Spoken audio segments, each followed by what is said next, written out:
but no real team fight breaking loose here just now. As after that Monkey King kill, there's no first blood bonus goal to be gotten, and either team would really like the rune, but 3 of them are gonna go the way of DMS as DMS Problems wants his revenge, and he'll try to get it on the ogre, but with that Problems gets right click for a lot of damage, so Ike has to reveal that he was still sneaking around, had a flame break, but a flame break alone not gonna be good enough.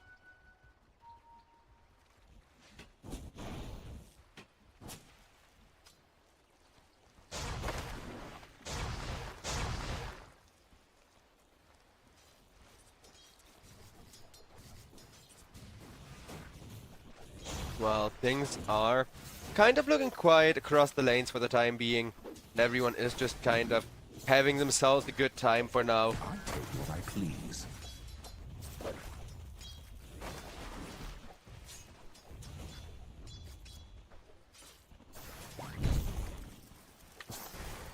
But the thing is, both Urza and Shadow Fiend have the advantage of having a really good lane still, though Problems, he is gonna have the favorable matchup over in the top lane.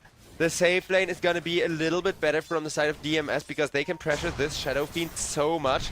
While over on bottom lane, there isn't really any pressure being mounted on the Urza just yet. But Shadow Fiend, he has not been farming well, so he will just take that Venomancer down to make up for the money and getting himself right back into it. As, yeah, nice little pickoff. 2 for nothing now. But much more importantly, that is gonna be the Ogre Magi kind of in a position to create even more space for his Shadow Fiend, making this absolutely broken.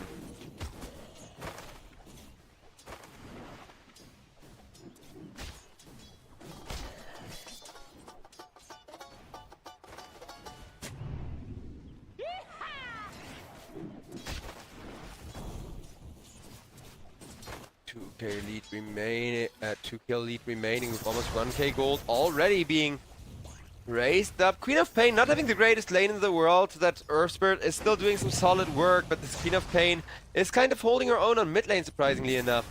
Though there isn't really much kill potential over on mid, so we are set looking at top lane, where Problems just barely misses the kill attempt onto Flacco, though that will lead to Dachau being exposed, and with that blood grenade, Venomancer will be slowed one more time. That's called a taste of your own medicine, if I'm not mistaken.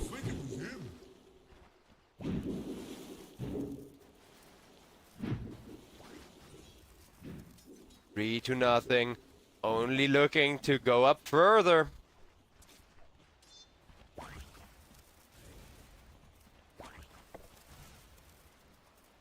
And with a 3 kill lead. Shadow Fiend, of course, is the momentum-based draft, chat. Do keep in mind, if the Urza comes online, it's very much anyone's game. But running away with your laning state is usually how Shadow Fiend managed to successfully close out games. So Hryvnia, as long as they keep that huge Hryvnia advantage, they will be very happy with themselves here.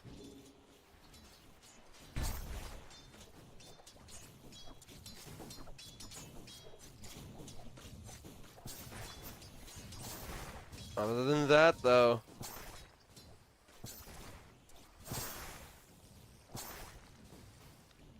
$1k lead now there. Maybe a little bit more, actually, because keep in mind, Shadow Fiend, the first 3 minutes are the hardest. Now until 10 minutes, the only way to really do anything about Yowai is to kill him. And that's exactly what they would be willing to attempt, except look at Shadow Fiend. He has a ton of armor, 7 points of armor, and level 2 raise. So right now, he is so dangerous to go for, without being retaliated on and taking all of that burst damage instead when you least expect it.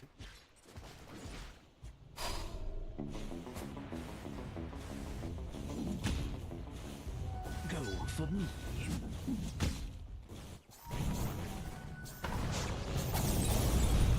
As well, Venomancer. Bam, double raise to the face, Dachau. Once again, goodbye, you little green snake. Of course, keep in mind, if Venomancer does manage to bring himself online, then he is gonna pop off so insanely hard that he's gonna be super hard to stop. Basically an additional carry from the offlane, except that he kind of carries while having all of those auras on him. But first for that, the Hao would need to have to come online, and that's not gonna happen with the support once again just feeding another kill to the Shadow Fiend, who's having the time of his life right now.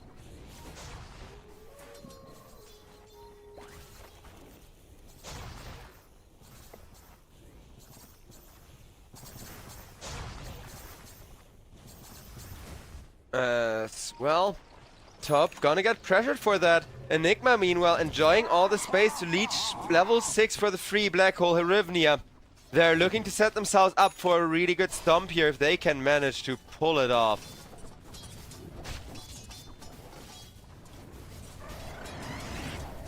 Radiant structures are fortified. The stream. With the 2,000 gold lead kind of turning into 3,000 gold lead soon. This SF needs to die, yo why? If only he was a little more contestable, but he is just incredibly hard to kill.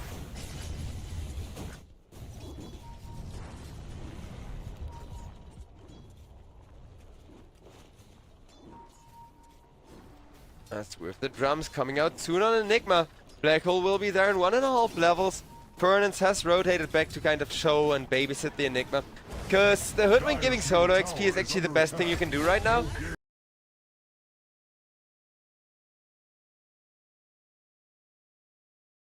But over on bottom lane, they want to rotate in the Ogre, who is super fat to kill off Urza. And well, guess what? Urza kind of fortunately keeping the vision. Cameraman didn't quite catch that kill, sadly. But, like, the moment that the guy came out of the portal, Urza was there, ready to smash an Ogre in the face. Because, yeah, if you're a carry player and you need to regen up, going up to the portal high ground is not that bad, because you see the portal moving when somebody is coming in, right?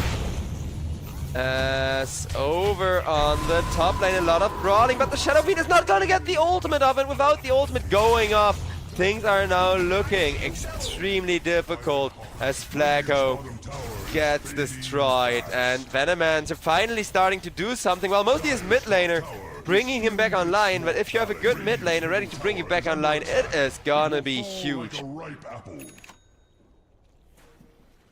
Dire's top tower is under Bottom attack. lane now getting shoved a little bit with the Eidolons once again. But Hryvnia, they need to be careful not to give another mini comeback like that up. Because every time they die, they do give up a lot of cash. Radiant's middle tower There is a bit of a risk of that involved for them here. top tower is feeling its mortality.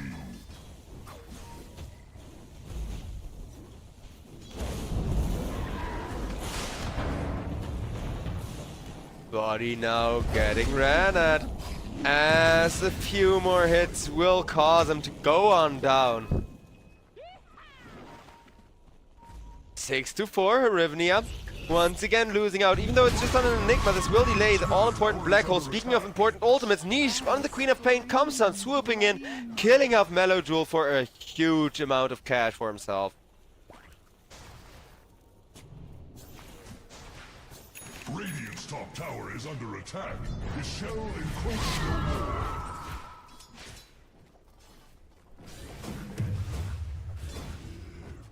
And with a 1,000 gold lead.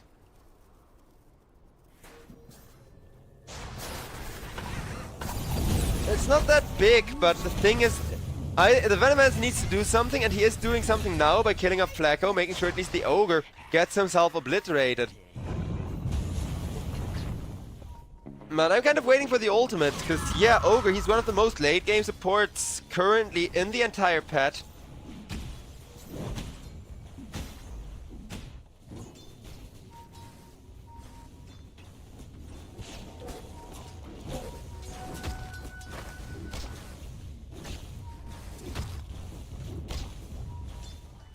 And it is gonna be Bad Rider caught off guard, and Flacco will punch him in the face. Just a Bad Rider so far.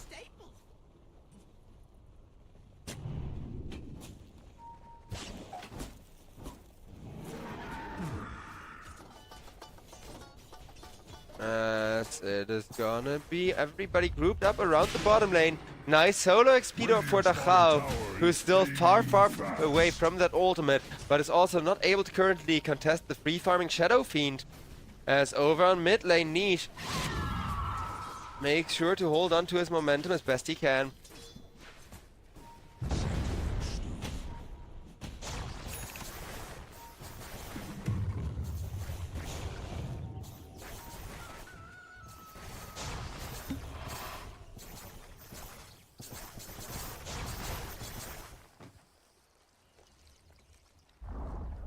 Radiant's bottom tower has fallen. The pace of battle quickens. Bottom tower will eventually be taken down here.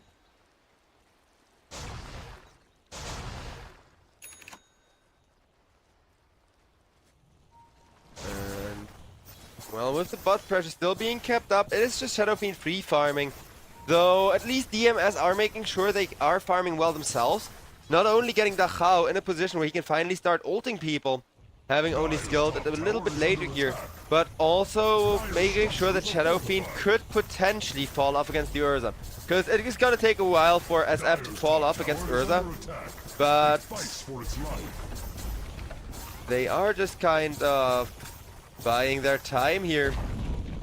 Dire's top tower has been lost. As top tier 1 will be killed off, but this is still not anything to shut down the co-op or any important kill like that. They will try for it now, though the only one they find is Flacco. It is still a huge kill on the Ogre, getting the gold to swing back just a little bit in favor of DMS. Dire's middle tower is under attack.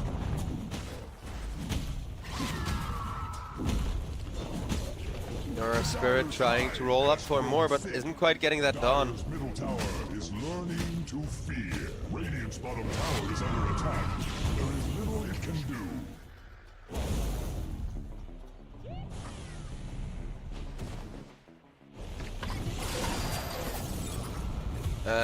Problems. Few more hits in the face will eventually take him down.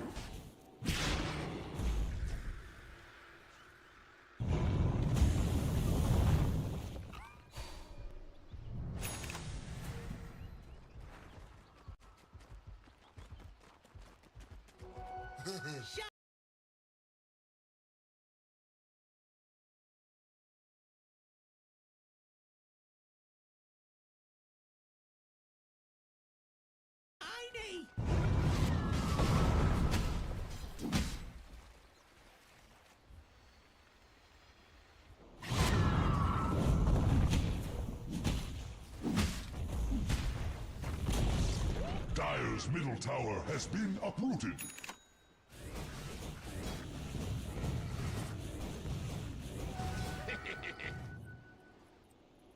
As the gold equal as ever, Shadow Fiend still very much online, looking to go for a Manta style after Dragonlance. So he is gonna delay the BKB by a little while longer. The magic immunity is not going to be there for the SF just yet.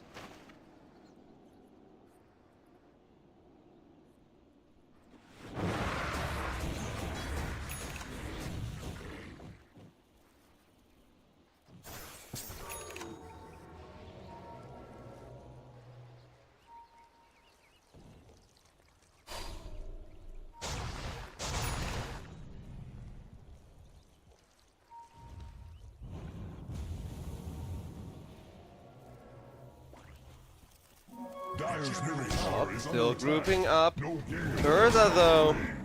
Guess what his courier just brought him? It's a 13-minute Battle Fury. That is some okay timing. Better than the other Urza we've seen before. I mean, the fastest Urza we've seen is pre-10-minute Battle Fury. You can be ridiculously fast with it.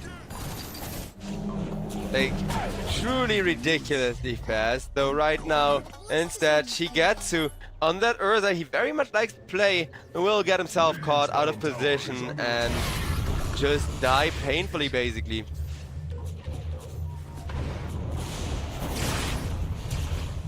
As the fighting is just gonna be going on. Oh boy, Dachak though. He couldn't quite finish Ogre in time. Flacco just standing in his way, body blocking him, saying, I'm too tanky. You can right click me all you want, I will not die. Indeed, the Ogre will not die. Just too much strength to die to any kind of magical based damage. Venomance needs that Aghanim Scepter, needs to start going for that percentage based damage if he wants to make a chance to keep himself in the game here. As Shadow Fiend gets a tower, 2k gold lead up now. Things escalating more as... oh boy. Yeah, Monkey King once again trying to be cheeky. And instead... just a little bit more gold, or more Hryvnia, I should say, going the way of Hryvnia, who are making a lot of money for themselves. That's their playstyle, right? They are both dominant and slow at the same time, which is currently working out really well for them.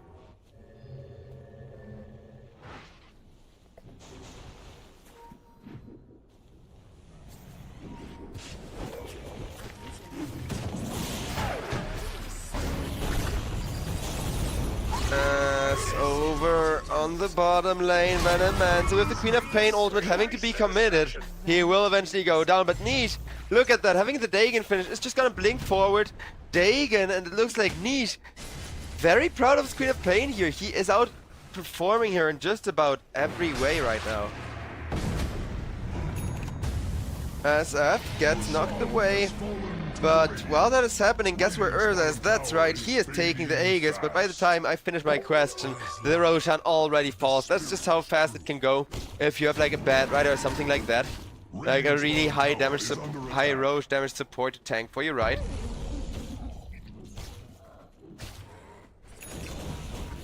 Radiant's bottom tower is under attack. There is little it can do. Dire's top tower is under attack. It fights for its life. Radiant's bottom tower is now but kindling. Well, a quick and easy tower, a lot of gold swing the way of Hryvnia. Hryvnia need to get out of there now, just before they get initiated on. But with how fast they're making their retreat, if this smoke does not connect soon, it is just gonna be a free bottom tower.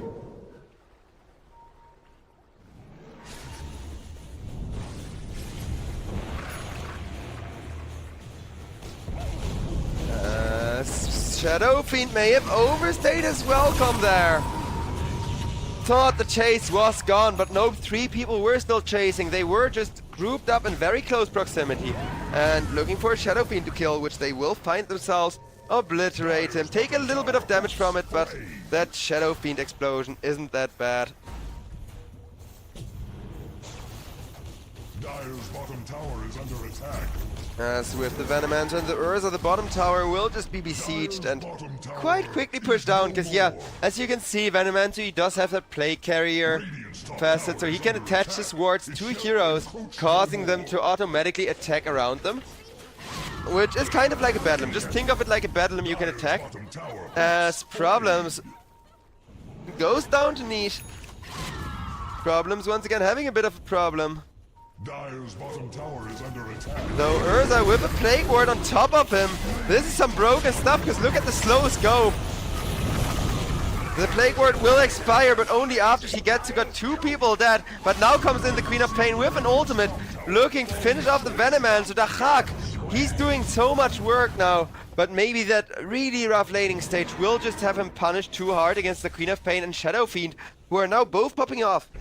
We're gonna see though, since you gotta keep in mind, well, Shadow Fiend and Queen of Pain go insanely hard right now, as you can probably see. They do not scale indefinitely. They will eventually both end up falling off, and that's when the game is gonna be super hard again.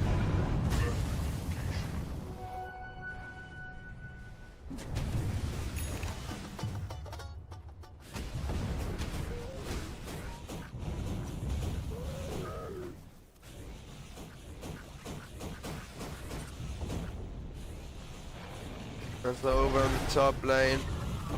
There is a little bit of, you know, brawl going on with the Enigma using the Eidolons to scout out where people are.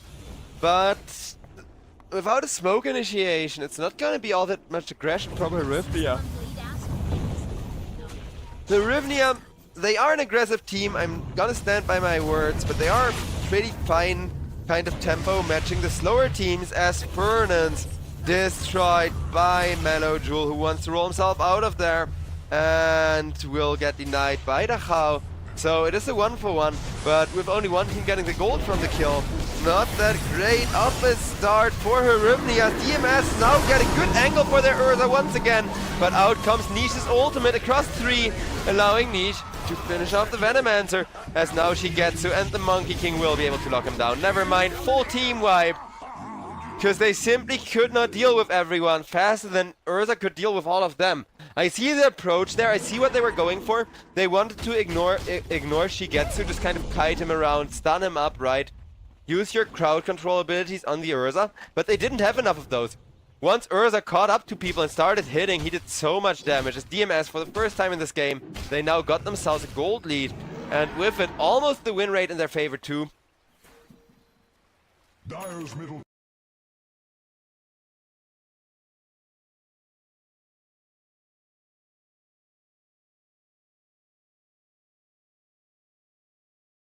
tower is under attack. Since you gotta keep in mind, SF falls off super hard eventually against this Urza, who already got himself an early skull basher, just to be very aggressive and forward. Dire's middle tower is under attack.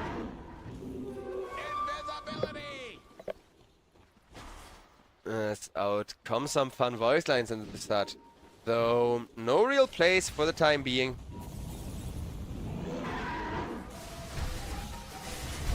As the wisdom will go the way of Urza, Yowai goes down 2 problems, and Flacco gets ran down by the Urza as well as Fernand. Hryvnia, they're suddenly looking rough. The Urza is online. He has a Monkey King to give him the vision to blink in, to kind of be as aggressive as he wants to be on that bear hero of his. Radiant structures are fortified. As Venomancer with just a whole army of those wards shooting a full barrage of poison. He has 8 of them sticking to him right now. And it just has ward, which is hilarious to me. You can ward your allies now. If the team cries like ward, ward, ward, you can just pick a Venomancer, run at them. Dire's bottom tower hopes for aid.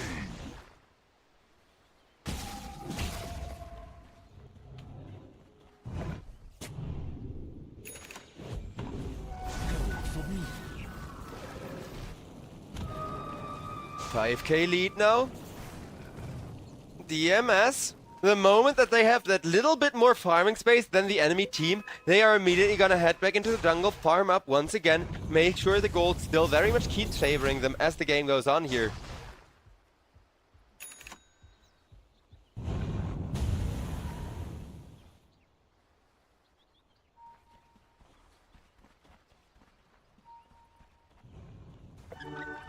As it looks like DMS, they're not in any kind of a hurry, right? Your enemies are just gonna get weaker the longer the game goes on. They're basically withering away.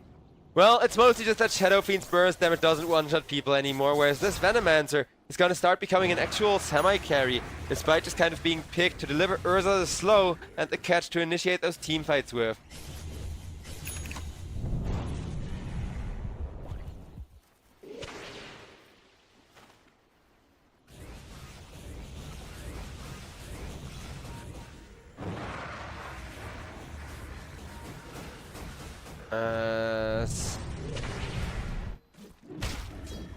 Well, everyone is gonna be fine for now, just getting healed up and bloodlusted up.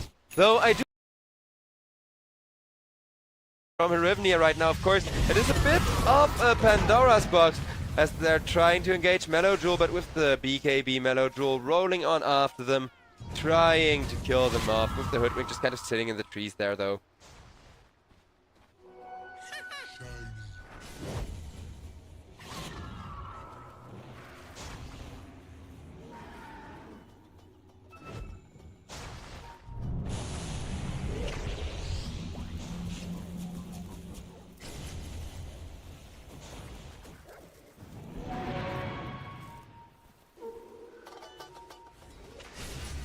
Well, gold once again swinging back. Shadow Fiend, once he groups with his team, he may not be growing in terms of net worth, but they are extremely terrifying as long as they're the first ones to initiate.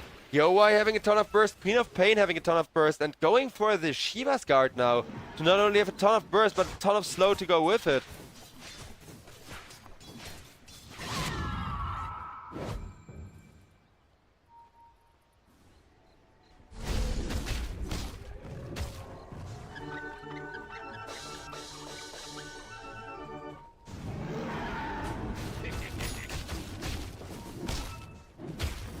As top lane is getting pushed in now bit by bit.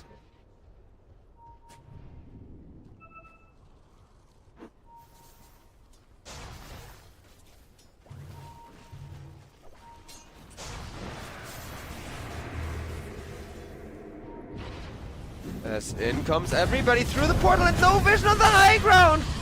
Remember how super early on in the game I complimented Urza for standing on that very portal high ground to give vision on an ogre who tried to gank him, because he had to heal up anyways, and you know, when you're using that solve you can stand up on that high ground while missing some farm. Well, the same thing is gonna save them here. What was supposed to be a free fight for Hryvnia with the black hole in position and Shadow Fiend ultimate to follow it up, with the Twin Gates being abused by DMS perfectly, just sending an angry bear through it as the very first one to go. Not the initiation that Hryvnia were hoping for, I can tell you that much, ladies and gentlemen. Has fallen to the Radiant. Pity the beast, for though he dies now, he will live and die again.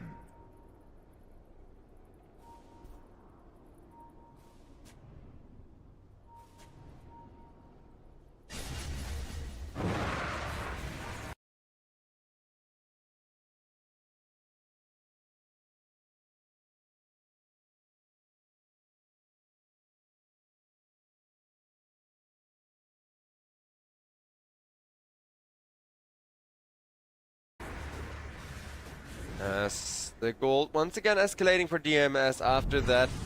It is just a slow tug of war where both teams are trying to get just enough gold. I mean, DMS for them it's not just all about the gold, of course, but like I said, they win the late game, so the longer the game goes on, the more you farm instead of fighting, the better it is, whereas for SF it's the opposite. He falls off, he needs to be ahead of the net worth chart, not somewhere in the middle of it. As well, the SF trying to get himself ahead of the net worth chart will kill off the Chao at least, as that Venomancer still has a lot of money. YoY is gonna be extremely happy with that kill.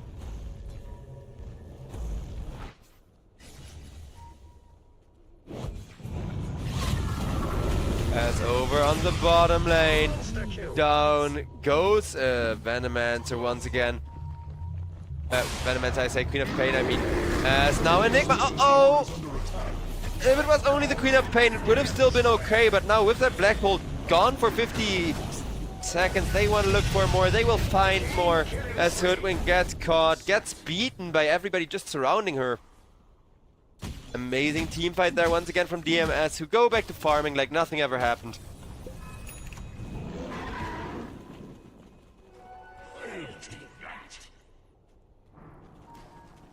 As it is now gonna be the mid lane getting pushed out by that angry bear. He doesn't have too much tower damage yet, but Urza wants to start pushing as early as he can, and he will jump himself on top of the ogre. Meta still looking around for the ogre. Does not quite find him though, but Batrider will. Uh-oh, Flacco. In the last second he gets bursted down by that little bit of burst that Batrider has at his disposal. Dire's middle tower is learning to fear.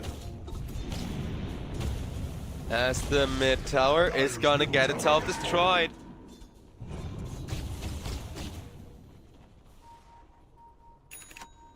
Regeneration.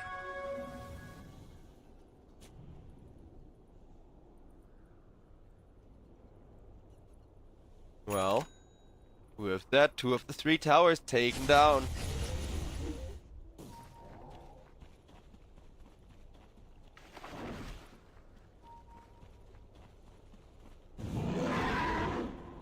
Batrider and Monkey King still trying for more, but not really getting any. Though Monkey King, he will now jump and find YoY. Pinging it out for his team to see. The Monkey King has not been spotted yet, though it will eventually, you know, trigger YoY to nervously walk back once you hear 2 or 3 tree dances near you. So boy. Dire's top tower is under attack. Hoodwink expected that Urza to fully go back, but no. As a matter of fact, everybody remains quite spread out from DMS. As they want to keep the pressure on the top lane with their Monkey King, but Monkey King will be killed up on the top, maybe? Cameraman catches it just in time as the multicast and YoY's raids do go off. But with that lasso initiation, Urza trying to go for Yoa, has a lot of Fury Swipes up on him before that Magnetize even comes out. And that will not be a chance for that Requiem to come out for the Fear to proc. But look at Enigma with a beautiful Black Hole! He is gonna try to set it up perfectly, will not be stunned in time, so at the very least he saves some of his friends, but with the Earth Spirit just diving past them anyways, using that gem to make sure even in Glimmer Cape's not enough to save you in your own base. Well, Urza still has less than a minute left on the Aegis, and now a really good chance to push with that Venom and Stirrupis. Just so many towers once again working on that big tier 3 tower. God, I love it. It's so satisfying to watch all those little right clicks come out from the Venomancer, right? I think I should learn how to play that. I haven't tried it yet because the double ultimate was just the meta when I last played Venomancer. Or well, when I last even had time to play Dota at all. But well, guess what? Queen of Pain, you, my friend, will also not have time to play Dota at all here, as Queen of Pain just barely teleports out with a sliver of HP. Ooh, the Shiva's Guard will reduce the healing that Queen of Pain can do to herself for quite a long while.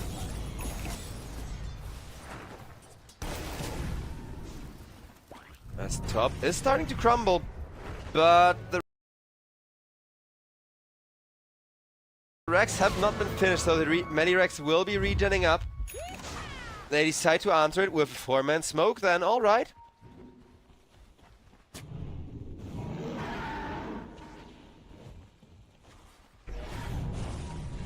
As Batrider wants to go on top of the Shadow Fiend. Shadow Fiend with the lasso connecting on him will kill off the Batrider eventually. But yeah.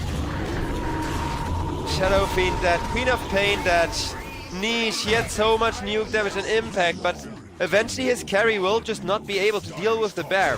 That's why Urza is so popular. You have percentage-based damage reduction, allowing you to scale incredibly late, and Shadow Fiend may crit for over 1,000, but of that over 1,000 crit, maybe 100, 200 damage are left, not even 10% of Urza's health pool. So yeah, during his ultimate you just cannot kill the bear. Shadow Fiend will get a really nasty reminder of that, as he couldn't leave that corner exactly either.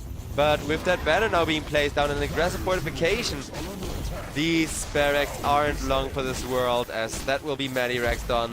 Ranged Rex now getting pushed in as well by the Urza's Venomancer, already making his way to the last lane that still has proper Rex standing, but not for that long either. If the Urza has any say in it, 30 seconds till the Shadow Fiend is back, but I don't think they have that long. Gold almost up 25,000. This is the kind of push that you just cannot allow to happen. But with the Black Hole still being on cooldown for just 5 seconds, do they have another choice? I don't really think so. As Barracks will fall. That's the Megas. And now we're kind of at the stage. Okay, thank you, Hoodwink. Thank you very much. We're already behind schedule. Because a lot of teams, they will say, okay, you know what? There's a 5% chance we come back into this game. There's a 5% chance we turn this around. And for those 5% chance, we're gonna keep playing. But Hoodwink just kind of accepts the fact that with a Shadow Fiend, statistically, it's just too unlikely.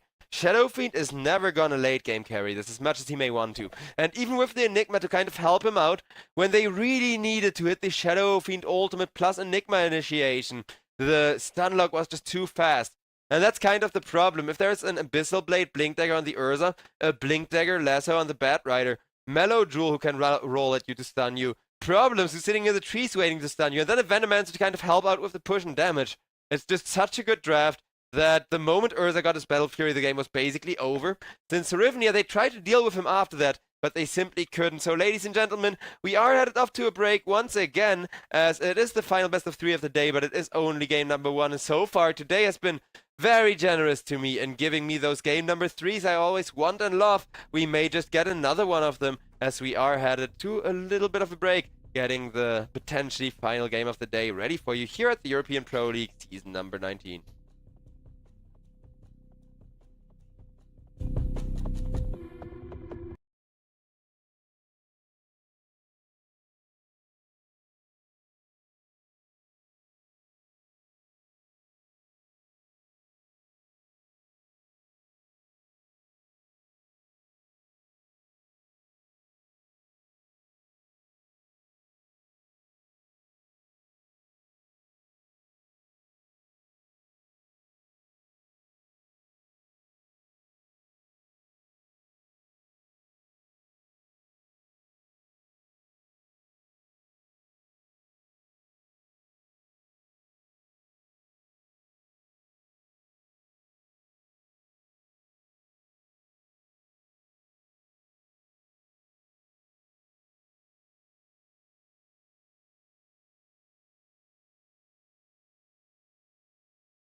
And ladies and gentlemen, there we go. We are back in once again. The potentially final game of the day. Though I really wouldn't mind another third game. After all, it is the playoffs, right? We have had ourselves a very action-packed day so far. I would love more of that.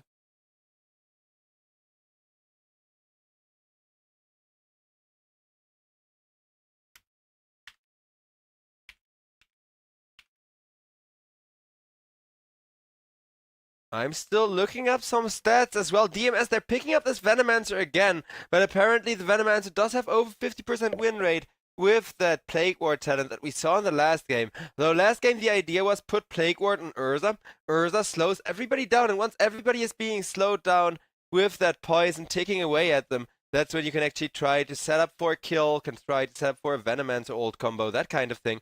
As Team Hryvnia picking themselves up a Mars now to get some huge ultimates, as of course it will be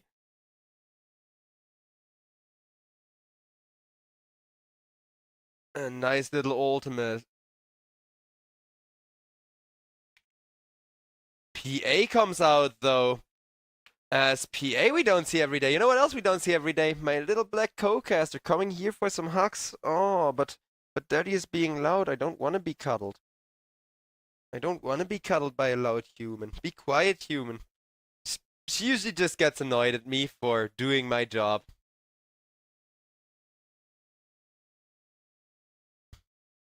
But DMS with that PA, they're trying to do the same thing they did last game, basically, but like out-tempo the SF. But this time around, do so a lot earlier by just getting PA, basically a Battle Fury plus BKB, and with those two items you can jump on top of the SF, just chop him to bits with huge kills.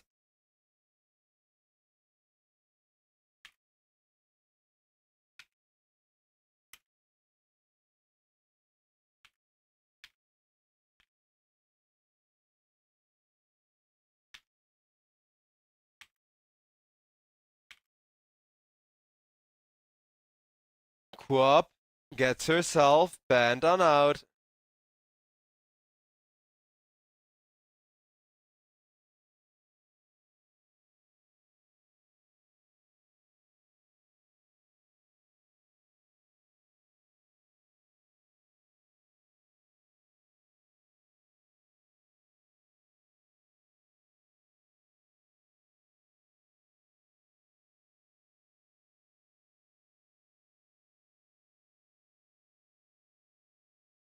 And, well, PA actually a hero with a positive win rate as well, but a very low pick rate.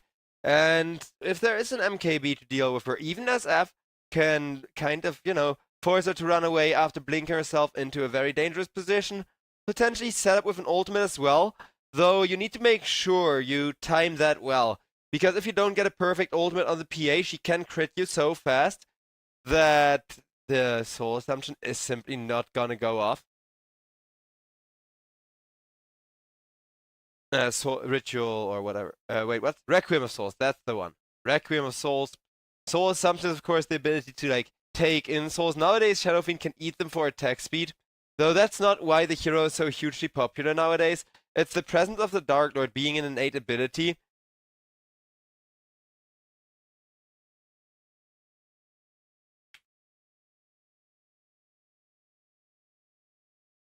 Puck getting hand out as well.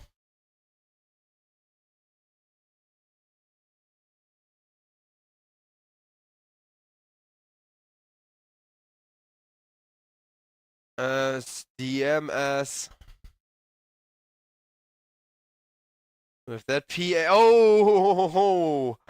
So even more spice, even more tempo. All right, so we got a Weaver, we got a Venomancer, we got a Keeper of the Light, and the PA. The Bat Rider, even the support, like being super fast and super greedy. Team Hryvnia, though, they're not greedy. So what I'm thinking is, what if this is one of the few opportunities where Sven 1 could actually be good, right? Because he comes so much faster online. He has way better timing for themselves. But with the Keeper of the Light coming out, I'm not really sure whether or not that's gonna be working out.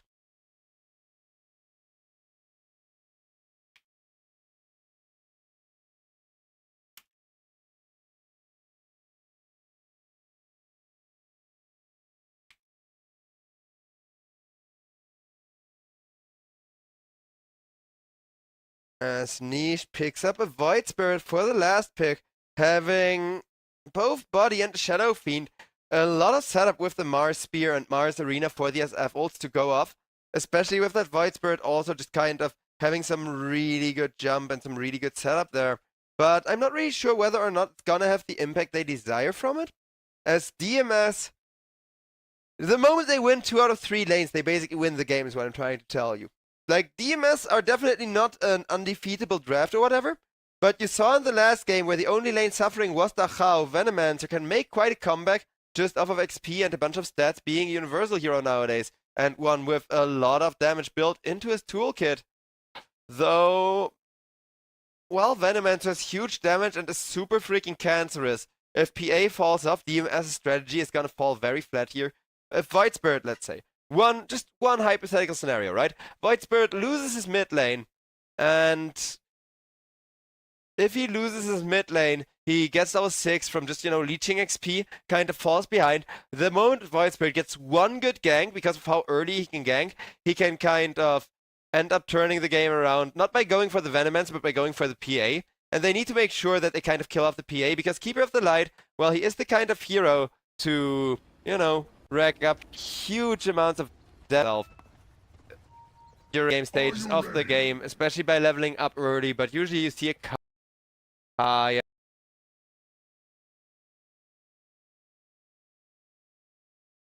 or an upgraded urn, that kind of thing picked up, right? And, well, with just that kind of Keeper of the Light damage, Keeper of the Light will already be online. So Void Spirit needs to make up for it, preferably by killing the Phantom Assassin, though killing off anybody else would be acceptable too. Like, you don't necessarily 100% of the time need to gank the PA, of course, but you do need to make sure that PA is the one person not farming, because a lot of time we get games where one team is killing the other time and time again, but they're only killing 4 out of the 5 heroes, and the carry hero is just kind of left in the jungle uncontested to farm. You cannot do that with a PA. PA outfarms you. PA has that invisibility to take stacks with really easily, and Hryvnia, realizing that even more aggression than last game is probably the best way to go, they will be running for Ike, will be trying to get themselves a first blood just like last game. Hryvnia will secure themselves that first blood they play around, as Flacco... Ooh, close. Free first blood there. Free first blood with a huge amount of gold. 30 seconds to battle. 30 seconds to battle, but the first blood already in the bag. Oh boy. This reminds me of last game as well, because last game too, but they didn't expect it to catch, or... Okay, PA in the bushes. There's a PA in the bushes that they don't want to have to deal with.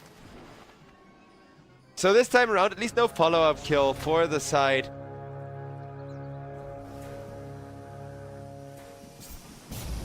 Of DMS just yet, though as I say, that Furnace is taking a lot of slows. They will let their bounty rune go for that one, so now they need this Furnace kill on the Rubik. Otherwise they just gave Mars some free gold there. Though with the chain slow, PA very happy with that little bit of extra timing. Much needed gold there to start off the lane fast with a Rave Band, straight into power threats, into the Battle Fury. I think this is a certain Battle Fury game. Like this game, the snowball potential and the easy kind of out farming is just gonna give them a huge freaking advantage.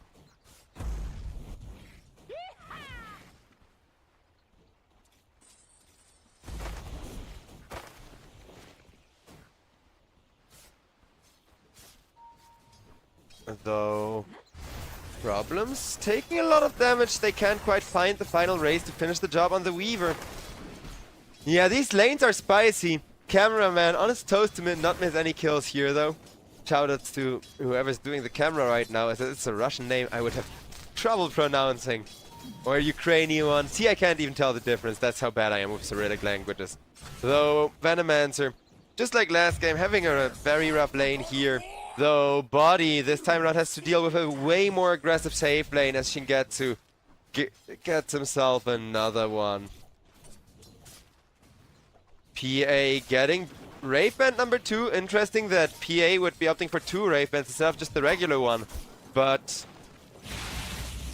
well, 2 to PA. It's kind of a leftover remnant from when the patch came out, right? The Facet patch, where everybody would kind of think, oh, PA is so weak in the laning stage, we kind of need to get levels on her to get the Immaterial to proc. And nowadays you don't really need that anymore, because Immaterial starts at 20 evasion, which is just so freaking good at level 1, right? 1 of 5 right clicks you dodge at level 1. Though you do scale a bit slower, so a lot of people do choose to go double Wave Band instead of just the 1. I'm not sure what to think of it. It can be really good, it can be really bad. Here it definitely fits DMS's aggression, so I won't complain. Though it's no longer the usual PA meta. A lot of players think it is, but from what I've heard, it's not. And it kind of makes sense too, because PA's evasion has been buffed by 5% at level 1. So with 5% more evasion, you don't really need the second Wave Band, right? You can go for it, but getting a super early Cornucopia timing for the Battle Fury is also really nice for the extra regen and for kind of being able to just spam daggers for harass, which does become efficient even with wands being there at some point.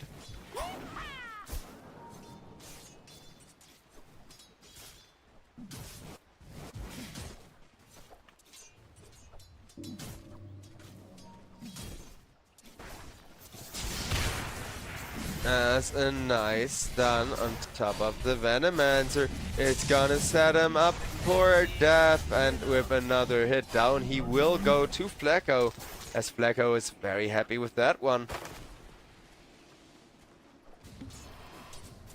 Now this one position finally starting to do work, cause yeah, the Sven support, usually a great one position, especially with an SF, because you can stun people and then raise them multiple times in a row. But that does require some degree of setting up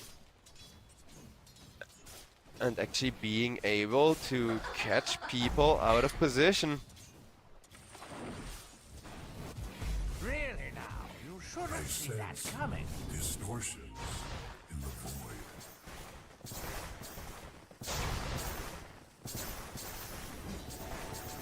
No more rotations as Venomancer instead. Uses the opportunity to make some stacks. Maybe farm a few of those creeps for himself.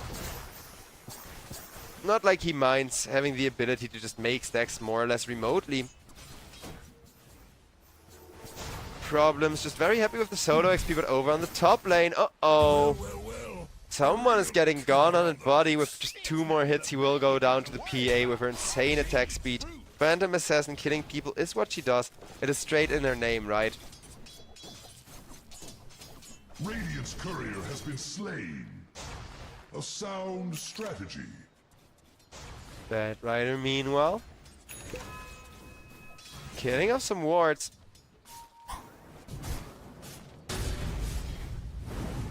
As Mars ran at once again, and with the slow from the Bad Rider, it will take PA White, will chew through him, but eventually that will be a very dead Mars. Really now, you should have seen that coming.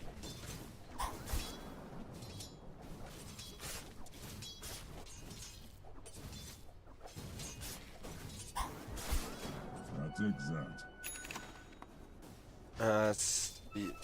Well, Weaver still just doing his best to kind of get solo XP, bite his time over on that off lane. Looking at the farm, PA already starting to escalate. Will have an excellent Battle Fury timing despite going for a second Rave Band and kind of making sure you're ready to brawl without even going for an Orb of Corrosion like it's the usual build.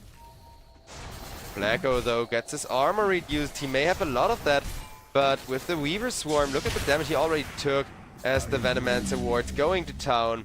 Dachau will get the kill there with just too many right clicks flying to leave it to Problems, but Problems just very happy about any bit of kill participation he can get right now, because he wants his level 6, and Body just no longer has a lane. The moment he uses Spear, even if it's just to harass, he will instantaneously get ran at by Shigetsu.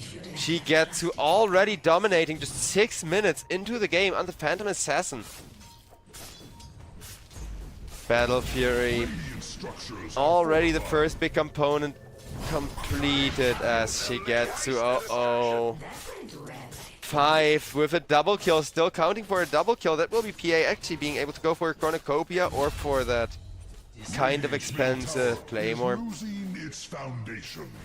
As the Chao goes down to the Void Spirit and the Sven, so at least Niche is starting to rotate. The Void Spirit is popping off. He did lose his lane just a little bit, as expected, of Void Spirit in the mid lane against those really fast heroes. Though now, oh, Shadow Fiend, can he get the rune at least?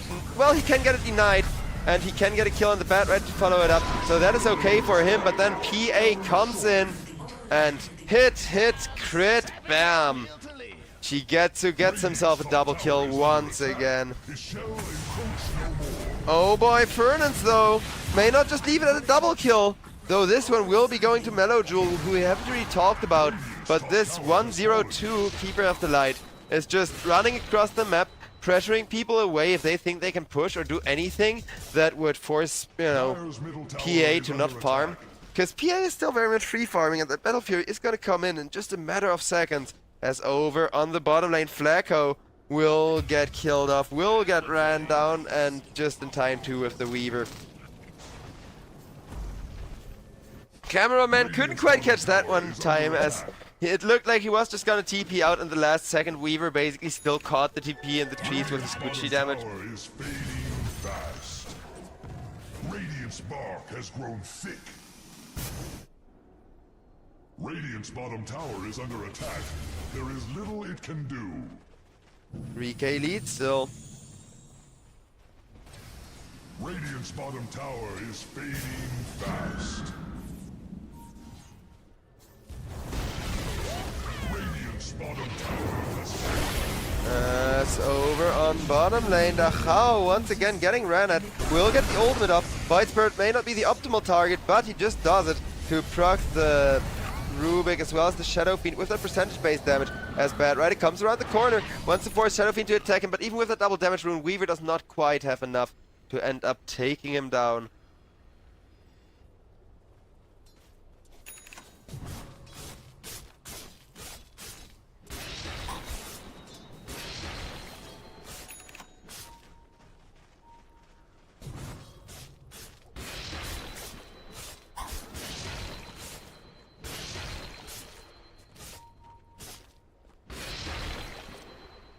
As Shigetsu getting himself a Battle Fury soon.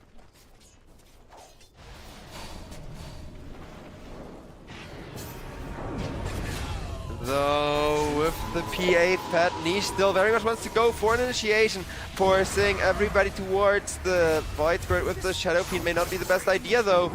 Fernance will be taken down for that one. Though Mellowjewel did die to the SF. SF very good at killing those squishy Keeper of the Light. In comes the PA, but PA hesitated with attacking and Shigetsu will not get the kill for it. Will both die and be punished. Never hesitate on a PA. Either try to blink to your teammate or go for the fight, but never do both, because that hesitation just cost them at least a kill traded for their carry.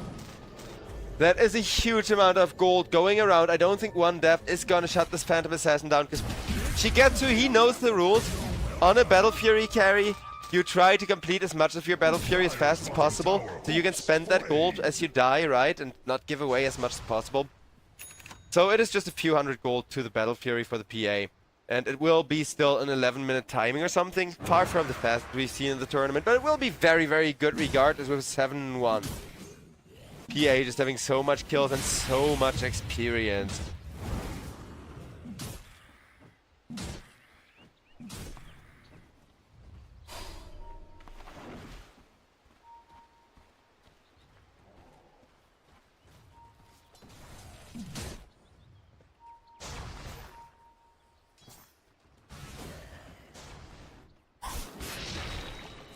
Over our bottom lane, back and forth, still going on.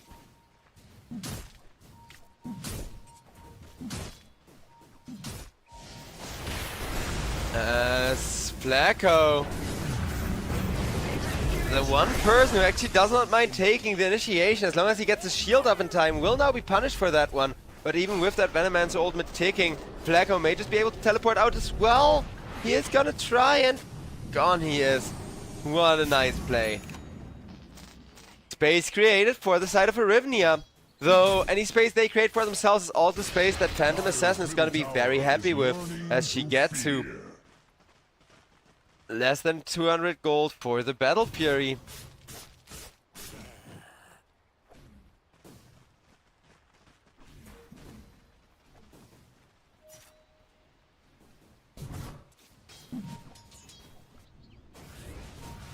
As everyone does return to their lane, at least for the time being.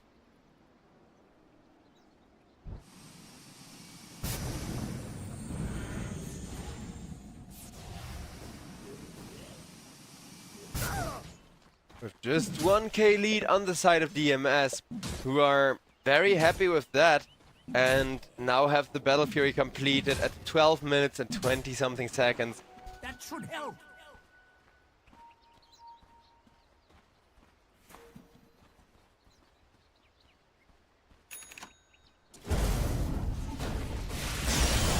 As over on the bottom lane, Bat Rider will get taken down with Yowai, just having the right click damage finally to do something.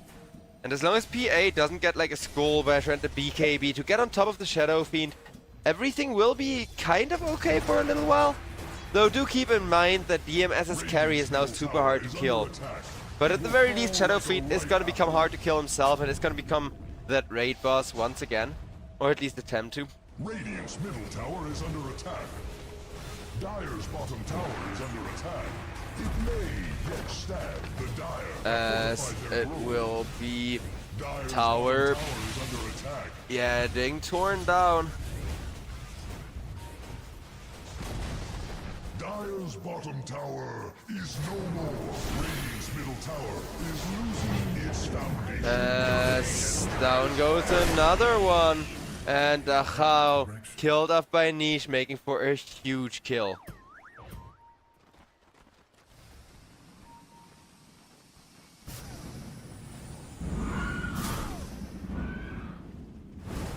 With gold, almost in check again. The Venomancer, of course, unlike the last Venomancer game, he did take his stacks a lot earlier. Which on the one hand means Venomancer has a lot more XP and does a lot more in the fight. Though, on the other hand, it will mean he gives more gold away, and is a juicy little pick-off kill if you just want to keep your XP and gold maintained while waiting for Shadow Fiend to be ready for the next team fight.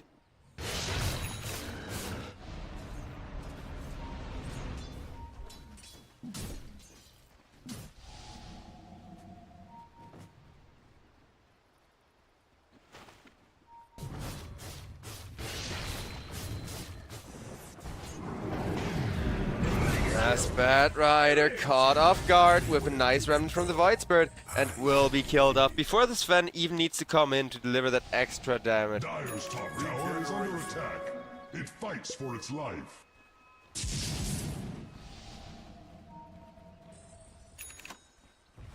Three-man smoke now on the side of Hryvnia. Can snuff the flames. Dire's structures are fortified. Dire's top tower is As Venomancer gets himself caught once again, as I mentioned previously. Dachau, good enough of pick-up right now, because this Venomancer is looking quite farmed, though they do have to make sure not to get re-engaged on by DMS. Though DMS, without having their carry there, don't really have any resources to really re-engage with. That is something that Hryvnia would not know right now. Dire's middle tower is learning to fear. Dire's middle tower has fallen. No tree shall ever grow there. As a nice arena comes on out. Rubik, super low health, but turns around, kills off Mellow Jewel with the help of Yowai on that Shadow Fiend of Dire's his. top tower is under attack. Dire's top tower has fallen. Radiant's bottom tower is under attack. There is little it can do.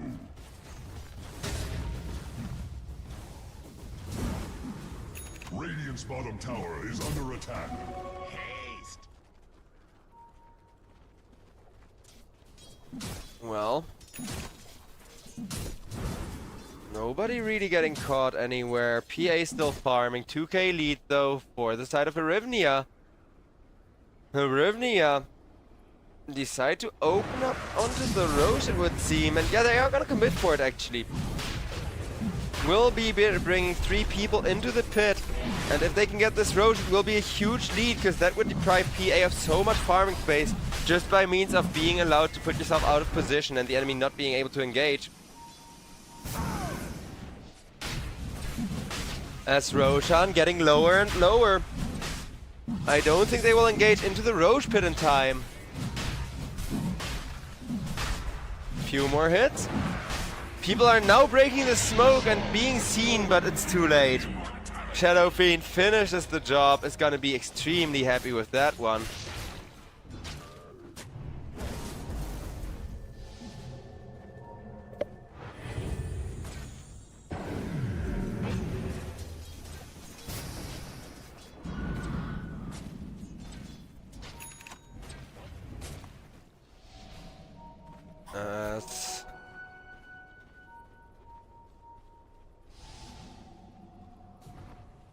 Well, in comes a nice little flame break, and with that the smoke is gonna fail once again, though they are not done yet, having scouted out somebody on the tail end. Keeper of the Light in a dangerous spot now. As Keeper of the Light, it will be ran down. Mellow Drool, he may be making a lot of space for the PA, but he's also giving away a lot of gold still, going 1 and 3 now. Radiant's bottom tower is under attack. And the first time he died, he already picked up a huge chunk of farm beforehand, which is kind of rough. Radiant's bottom tower is fading fast. Dire's middle tower is under attack.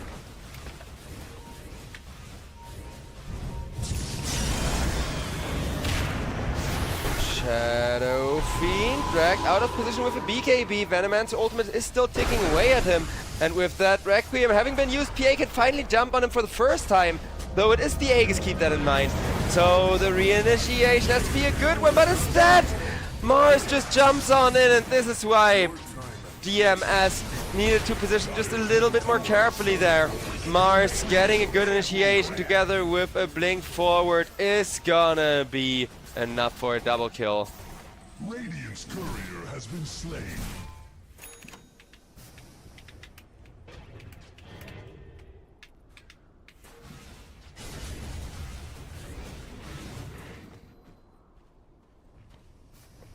As well, top will be pushed from that. Dire's top tower is under Good attack. opportunity to be doing some real damage to the tower.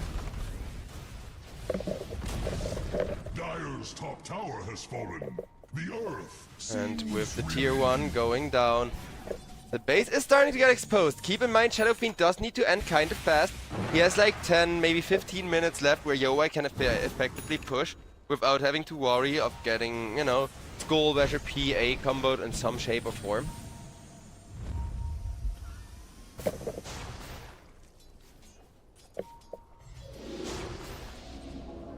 And that is gonna be a lot of kills coming out, though Yowei actually, he will get the BKB up in time, kill up Ike at least, because that was a failed initiation if I've ever seen one, though it will be Flacco going down to problems as well. And with that Sven dying, I think that's the kill they are truly happy with.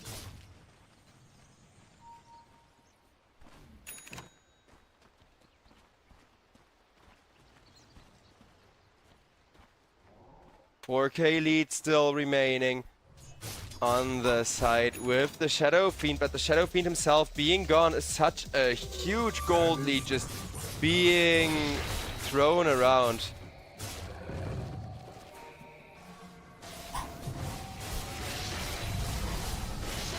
Tormentor open for a potential kill, as PA will try to do just that.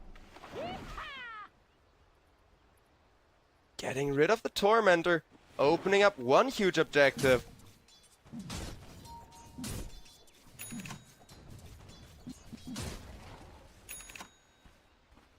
Right now, DMS, like I said, they just want to bide their time. It's all about, can they outlast the assault that the Shadow Fiend plus Mars Arena plus Voidbird can deliver?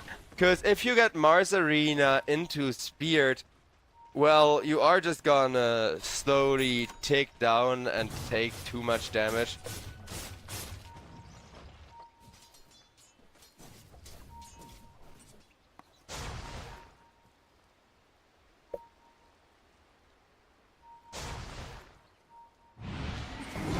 Weaver over on mid lane, trying to scout out where everybody is.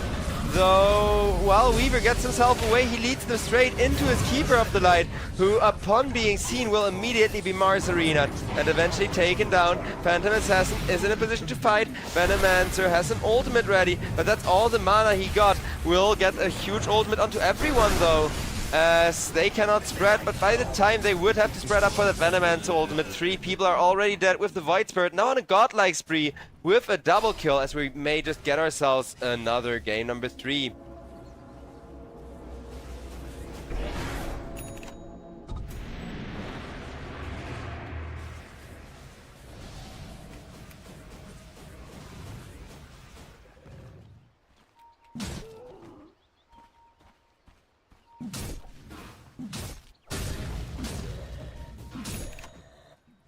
Almost 8k. Dire's middle tower is under attack.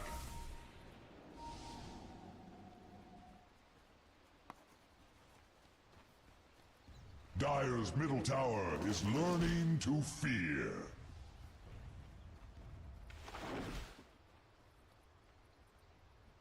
Down to 7k again.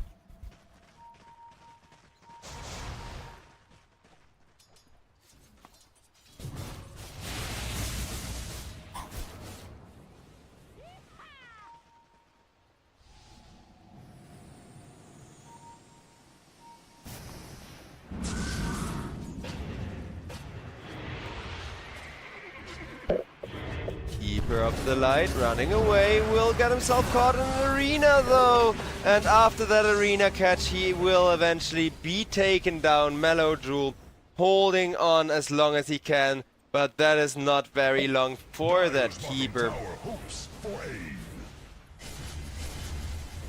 As Bot is getting pressured in with the SF just hitting the tower time and time again. Now that the creeps come on, and it has got to be so much damage if he decides to eat souls to go with it, especially. Though he also got that lasting presence, so every time somebody dies near SF under that aura, it uses more armor. Though Bad Rider over in the triangle just barely makes a getaway, will have created some space. The tier 2 did still have to get sacrificed for that, and DMS are getting shorter and shorter on space as SF wants a butterfly to make sure he can outspeed them all here.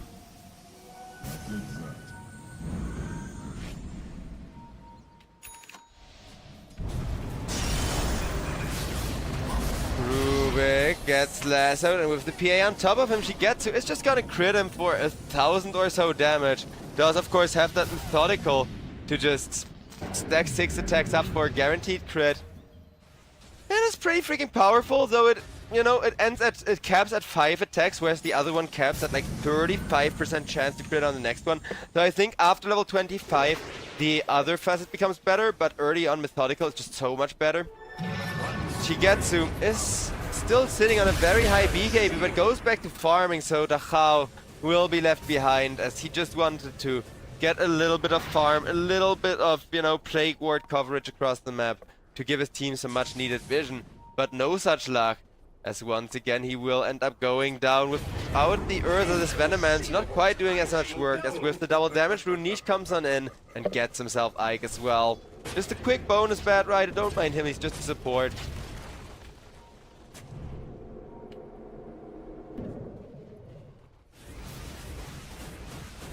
Dire's middle tower is under attack. No gale can snuff the flames. Roche, the next target to be opened up upon.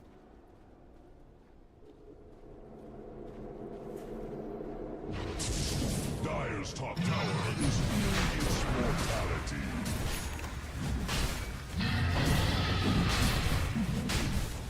That's Roche just slowly getting shredded.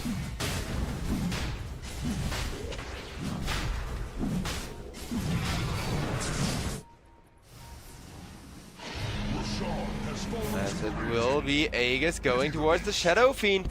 And over on the bottom lane, we may have ourselves a bit of a chase going on from the looks of it, as PA has to activate a BKB, and the cameraman is entirely oblivious that a huge Mars arena has been dropped. Well, Weaver is just cutting the creep wave, though Shadow Fiend will be the first one to get a kill, as PA still jumping and running out of there.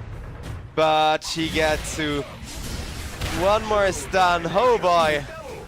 Yeah, as you can see, ladies and gentlemen, the cameraman already starting to get kind of tired after a 9+ hour day, but it looks like we may still have a third game to the series here too. Venomancer running for his life, looking to keep himself alive with the Ghost Scepter, but eventually is gonna get taken down by Fernance.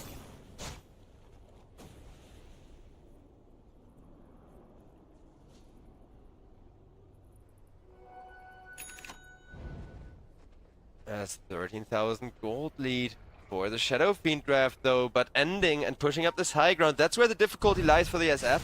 25 seconds, no Phantom Assassin is the best bet he's gonna get to actually make short work of that high ground. Dire's middle tower is under attack. As it is gonna be the tier 3 getting chopped in with a lot of damage and a huge aura. Tower is under attack. Problems, just kind of trying to cut as many creeps as he can, but a Weaver can't cut 3 creep waves at once, so this will be one melee barracks falling if nothing else. Barracks have fallen. The creeps scatter in fear.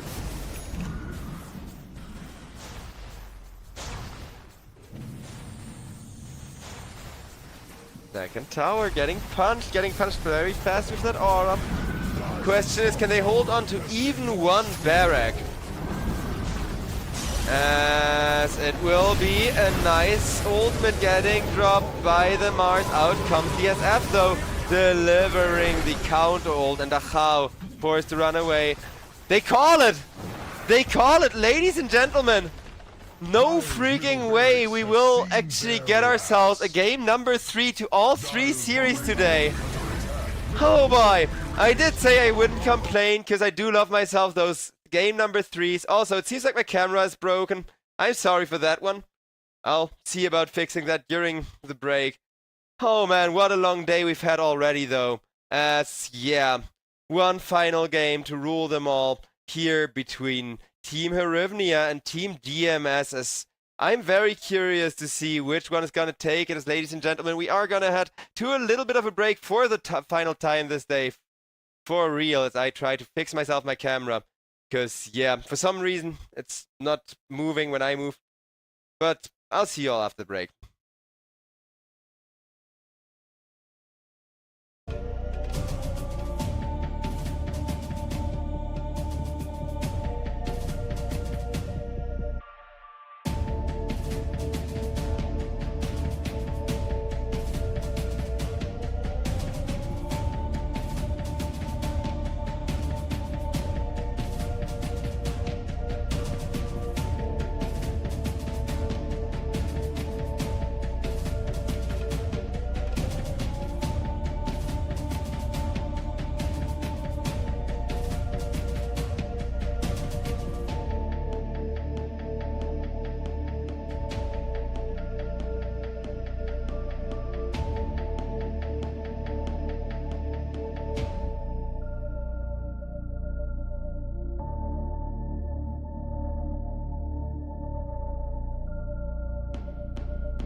Alright, ladies and gentlemen, we are back. I seem to have messed up something with my camera software. I'm terribly sorry for that. So, yeah, you can't see my tired ass for the last game.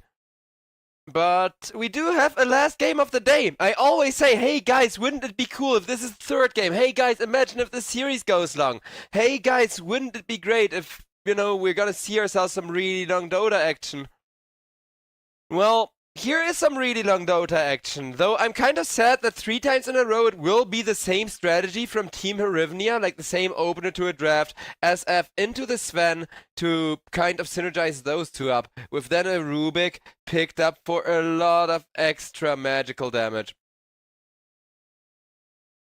As DMS pick up something we don't see every day, it will be a Muerta.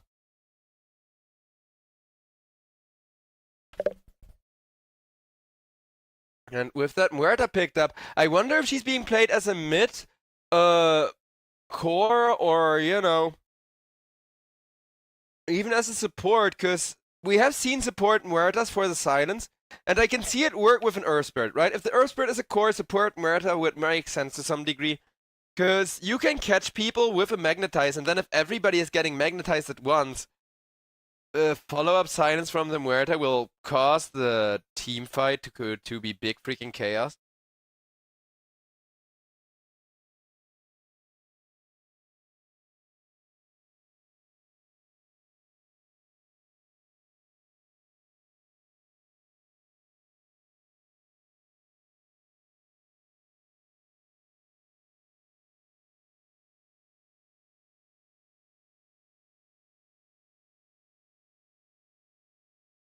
As well, Queen of Pain as well as the Primal Beast are gonna be banned out here.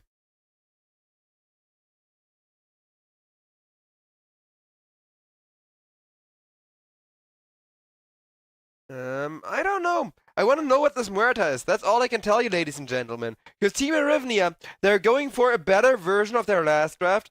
This is exactly what they played last game, except slightly better, and I love it. Because if it ain't broken, don't fix it, right? They gave us this game number 3 already by just getting this draft to finally do what it's supposed to. And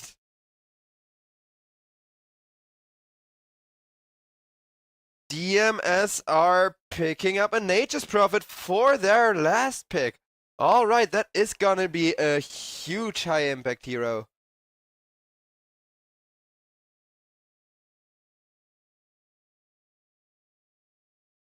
The How will take the Nature's Prophet. She gets to actually on the Muerta 1 position. Alright, here we go, ladies and gentlemen. 1 position Muerta with the Dance of the Dead. This better be good. It's the final game of the playoffs for today. After this, the series will be spread a little bit more out. Like, every day we have 1 game up until Friday. Since, yeah, a lot of games ended up being cancelled, sadly, with a team receiving a disqualify. However, with Team Hryvnia and DMS being up against one another once more, I think this time around DMS are going for their comfort heroes. This time around DMS are playing the kind of thing that they would not usually pick, as it is too unreliable. But they kind of have to, right? They kind of have to give it their all and just hope that their best heroes, which are all super unreliable, which all kind of feel like gambling if you get outdrafted, just managed to do enough here. As we are preparing to load on in, I don't know. I mean, this Shadow Fiend draft, I can explain the synergy to you all if you want again, but we've seen it 2 times before. It has been doing huge work after all. The idea is you get a lot of flash initiation with a Shadow Fiend, who's kind of the opposite, right?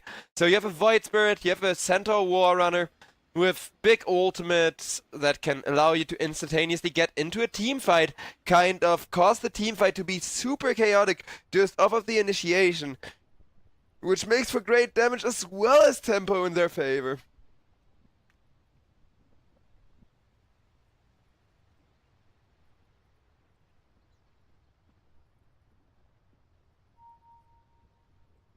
Well,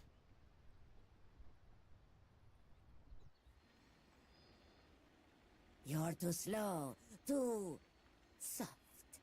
Your name offends me. Cheat death. Out comes a bunch of voice lines in the all chat here. Excellent idea.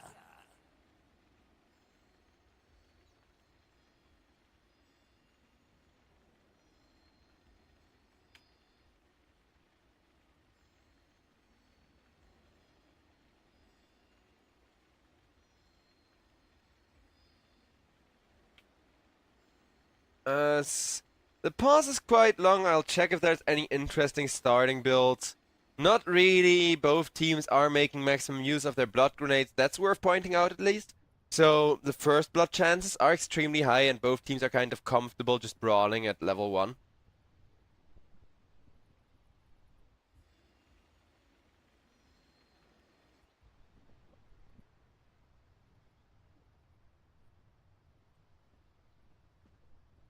Well, we're paused a little while longer. I wish there was more for me to talk about. Though it has been a very long day, and I just really hope this series is gonna be worth it, right? Because so far things have been good here. No And more hopefully they're hands. gonna get just a little bit better. You have my respect.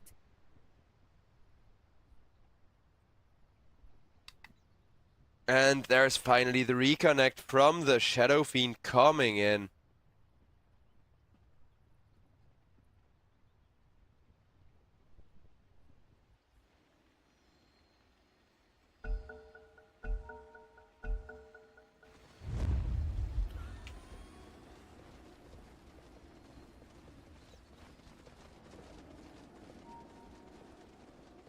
Out comes the unpause, finally.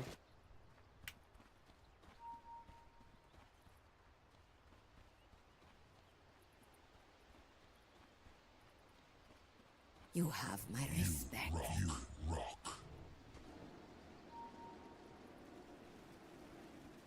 As there is a 5-man smoke out. Can they find anyone with it? Hryvnia, these aggressive first bloods, they have been going for time and time again.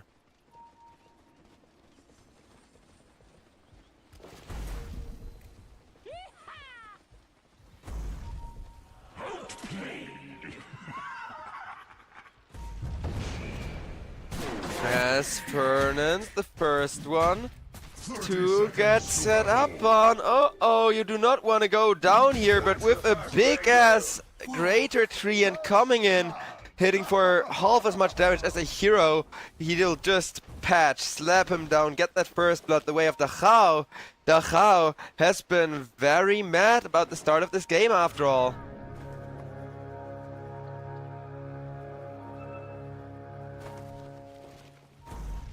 The battle begins!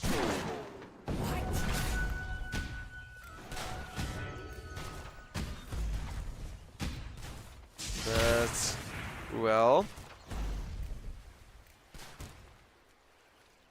after that first blood, things are quieting down. The runes have split 50-50, which we haven't seen that much of today. Because now it's the playoffs, people are kind of throwing those curveballs, are kind of going for those unexpected strats, including as far as the early runes go, right? The early runes are very much something that teams fight for and kind of just make a big war.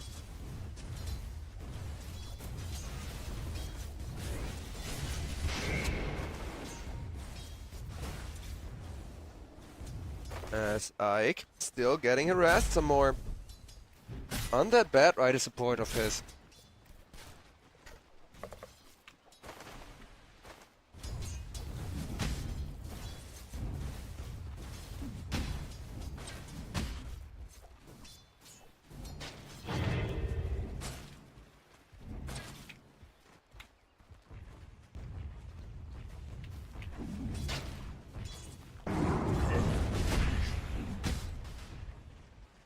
With a 1k gold lead for the side of DMS.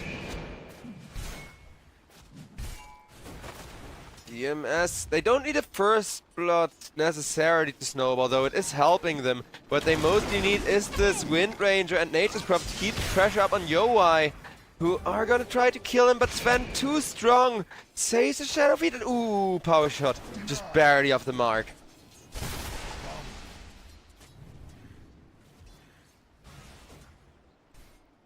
SF still alive though. Over on mid, not really a lot of action going on.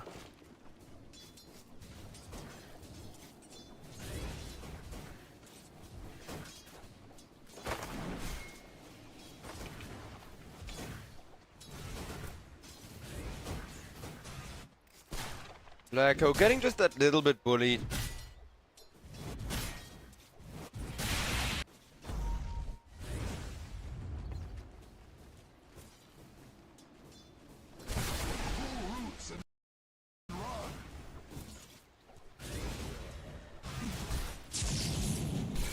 And as you can see, that Nature's Prophet Treant already doing so much work. It is a greater Ironwood Treant. So that thing just walks at you, slapping you, saying good luck dealing with me, as the supports will be traded. Fernans will kill the Bad Rider first, but Bad Rider, of course,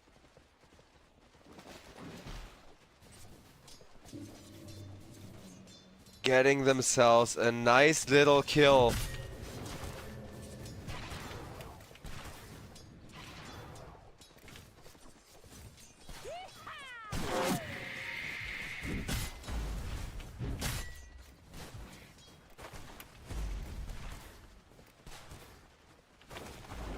Two to one.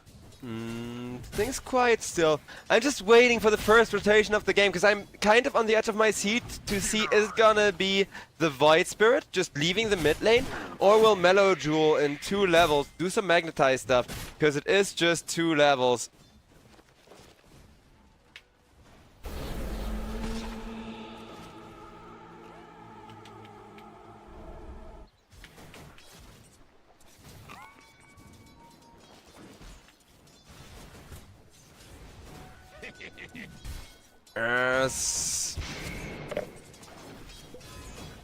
Problem still very low health.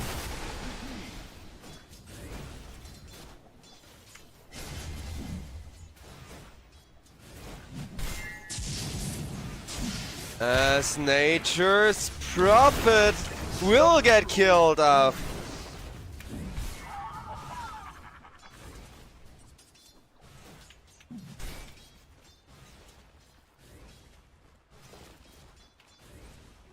Every coin helps.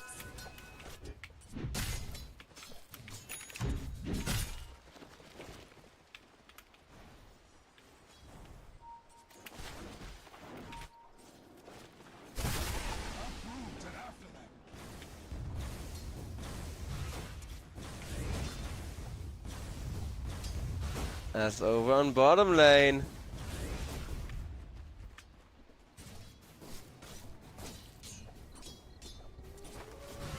Nature's Prophet trying to just get a chance to dive Yowai, but every time he does, Flacco just comes around the tree saying, oh, I am within Gauntlet range, don't you worry, I am within Stormhammer range. Making things very difficult.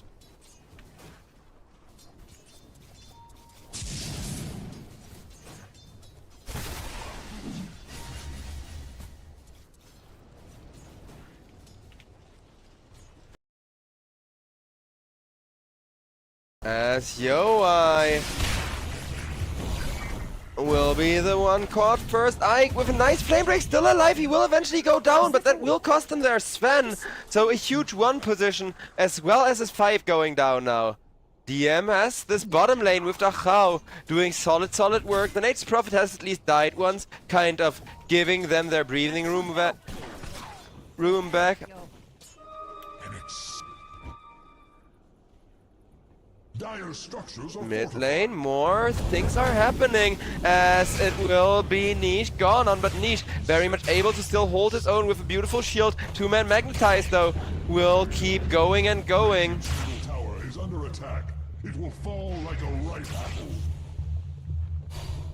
The Radiant have called upon their defenses. Radiant's middle tower is losing its foundation.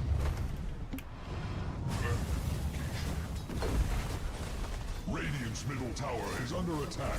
As mid tier 1 will get destroyed. There is still much to be done.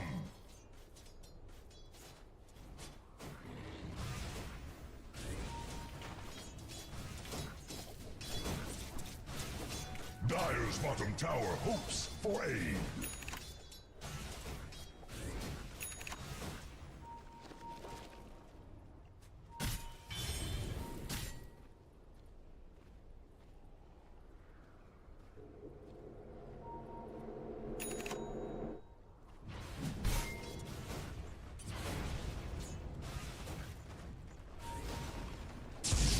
Well, the initiation will be there, but the silence!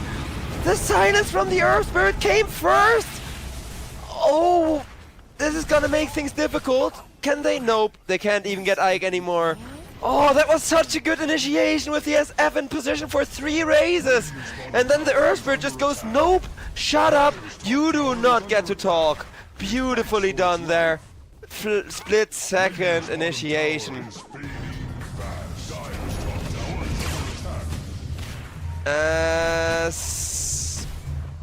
This is gonna be Shadow Fiend going down, Flecko going down as well. And yeah, I was kind of afraid that the safe lane was gonna be the weak link here, as you see a large part of what's so good about the Sven Shadow Fiend first 2 picks is you never know what it's gonna be. You can lane these heroes wherever, but they have laned them 3 games in a row in the exact same fashion. So in game number 3, DMS will be sitting here like, oh, really? Really, what a surprise. It's a Sven support for Shadow Fiend 1. Oh, imagine if we had an answer for that, ready. And this time they actually do just perfectly counterpick this SF1. But just being counterpicked is not enough to lose the game, right? We've seen the same thing on, I think it was Moonlight's White Spirit earlier. Or no, Young G. I think it was the Young G White Spirit who had a super rough lane and ended up going 1-0-1. A bauble from the void. Dire's top tower is under attack. It fights for its life.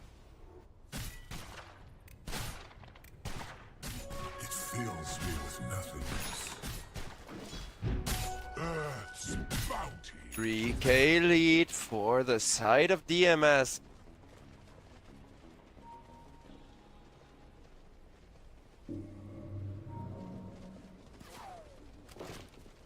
$3k slowly escalating still. Surprisingly enough, this Muerta hasn't even done all that much. Got like 1 kind of awkward kill and 1 really nice assist with a dead shot right at the first blood. Other than that, Muerta has just been farming, but the Muerta draft is already starting to win without Shigetsu even getting anywhere near the position where he can leave his lane and kind of go for more.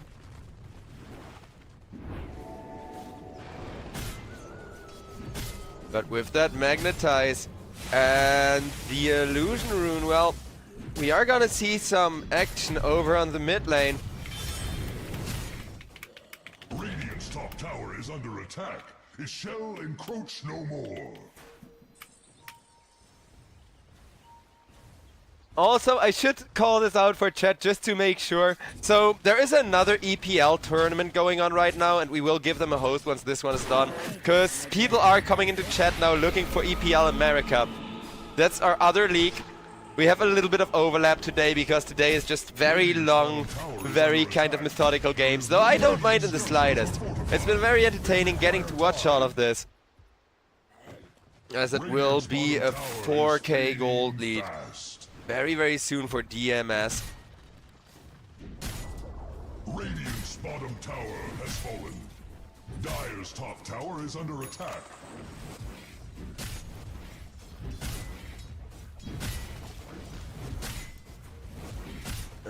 Top still getting shoved down a little. Its mortality.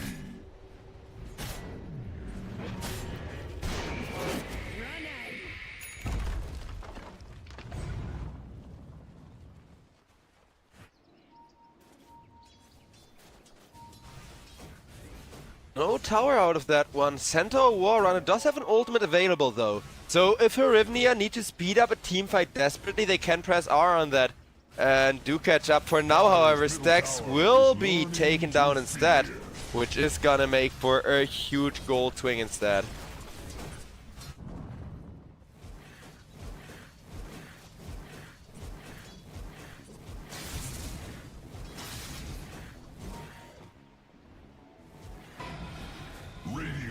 tower is losing its foundation.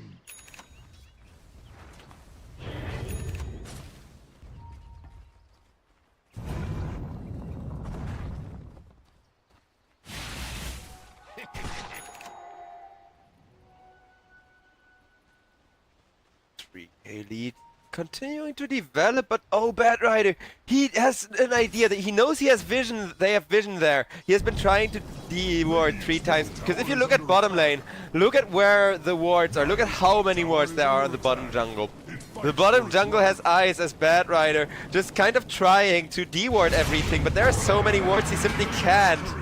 All in like really weird and some cheeky spots that I should definitely remember for my pubs. Though over on top lane, Body now gets ran down as DMS do want to initiate with that vision advantage they just got. Will roll in Mellow Jewel, but Mellow Jewel, just how aggressive can he be here? Yeah, probably better for him to back off as Shadow Fiend over in the bottom lane gets a kill up on the Bad Rider.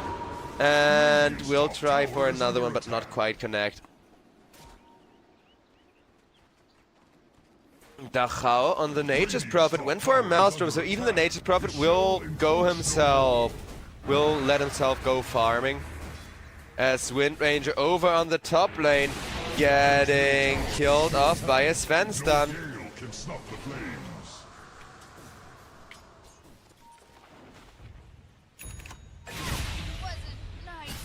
Fernand kills off Problems. Dire's top tower is under attack. Dire's top tower has fallen. The Earth seems relieved. Radiant's middle tower is under attack. 3000 still very much so as 2 people smoke up.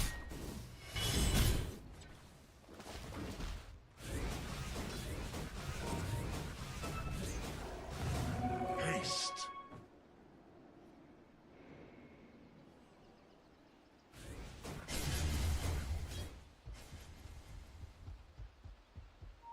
DMS wanna be the aggressors. Once again, they go for a 2-man smoke. Only 2-man, because of course they can follow it up with a very fast jump here as Bad Rider will be taking himself out.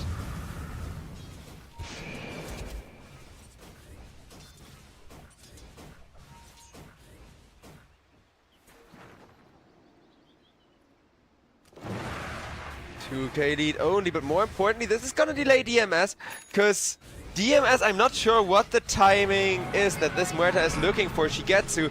He will start farming extremely rapidly now with the Maelstrom, kind of just keeping that gold in his favor some more, but Niche on the Void Spirit starting to look terrifying, and the terrifying Void Spirit Niche will jump onto Mellow Jewel, but Mellow Jewel, the one person he may not be able to kill, as Earth Spirit just way too tanky.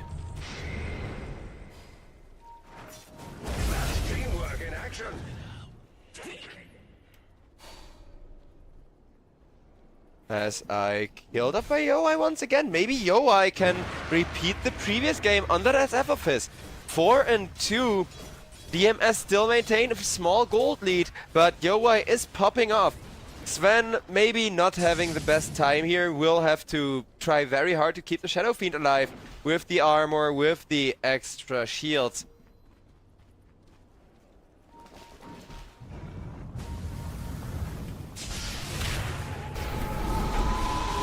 As Earthbird gets caught out and will be killed off. Dire's structures are fortified. The trees, Dire's middle tower is under attack. No gale can stop the flames.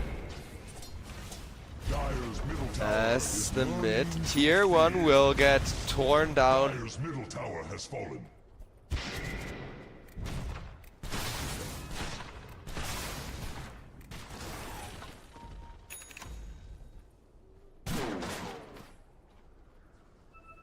With DMS having a pretty good map state still. Like, the vision is so good across the entire map, but DMS, it's not about the vision right now, it's about the sheer resources. Because the Shadow Fiend, who has more damage than their carry, is sitting on top of net worth and just bursting people left and right.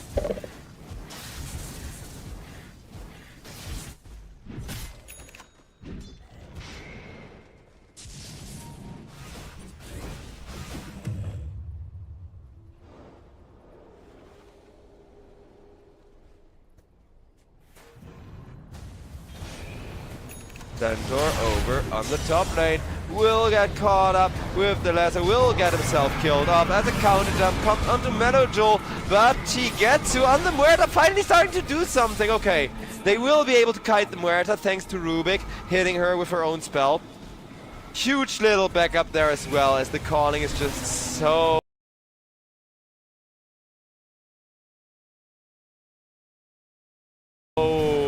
strong if you use that during a team fight like this. Muerta though, now in a bit of trouble, still trying to hit into the SF though, and SF will be the one going down as the How? How does this man already have a full BKB? That's probably the same thing Hryvnia are wondering right now, because I don't think they expected that. I sure didn't. Hryvnia, they just won the team fight, and then in comes the BKB reveal with a huge teleport from Dachau. Just turning things upside down again as the Roshan now gets ran, and with that Muerta it will be a very fast Roshan, as she gets to still has an ultimate if needs be, but with a max level Gunslinger I don't think he will need ultimate as well.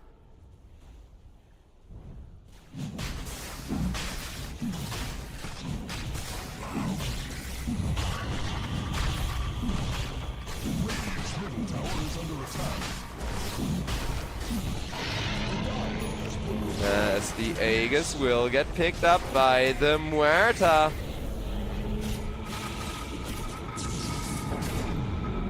As instead Nature's Prophet, where's your BKB now? It's only the Nature's Prophet, but it is a huge pickoff, because Dachau still 25 seconds cooldown on the BKB will mean not only will he get killed off for free, but he'll also give away huge gold with him still being on top of net worth after dying there. We will have ourselves another catch over on the mid lane, though a Centaur comes in to follow it up with a lot of damage, with a lot of burst, and an ultimate committed just to kill off the Earth Spirit. Totally worth it for body.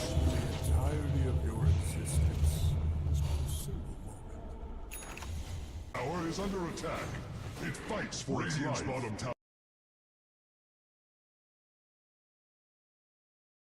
is under attack.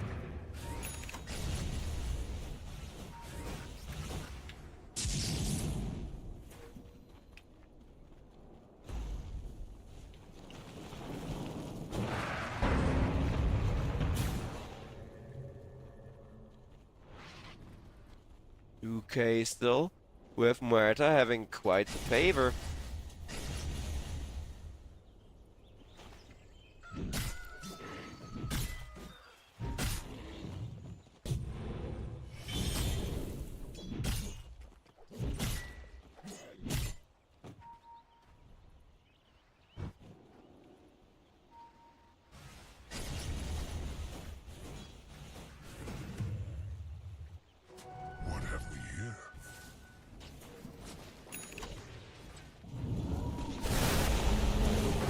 Ryder tries to go in, gets a nice two-man flame break, will be flame break right back by the Rubik though. And that will leave Bad Rider in a corner with 3 people hitting into him. Your final gasp serves as bellows to the whirlwinds of destruction.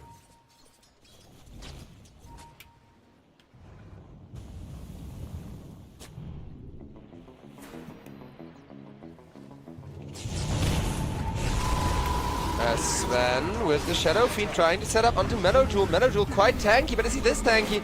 Just barely managed to roll himself out, as now the entire team of Hryvnia grouping up once again, looking to take back control over this triangle and deal with all of that Pexi vision advantage that DMS have been maintaining quite well. Still have good vision, though not quite advantageous anymore.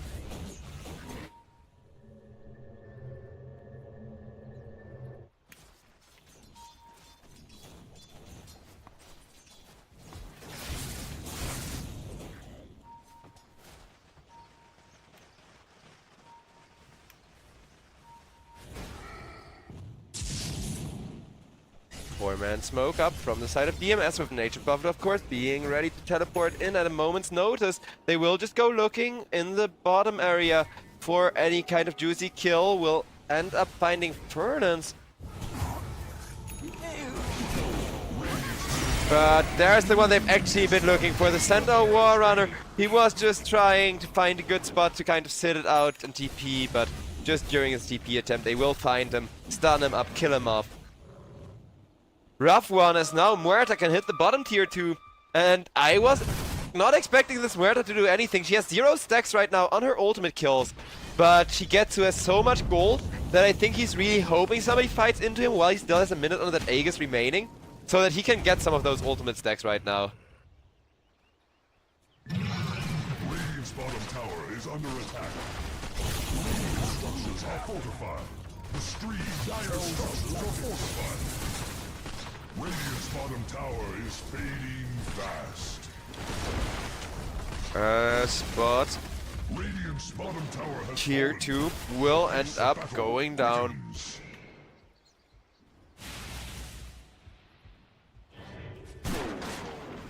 Sick of your Radiant's middle tower is losing its Mid foundation. tower getting shoved in.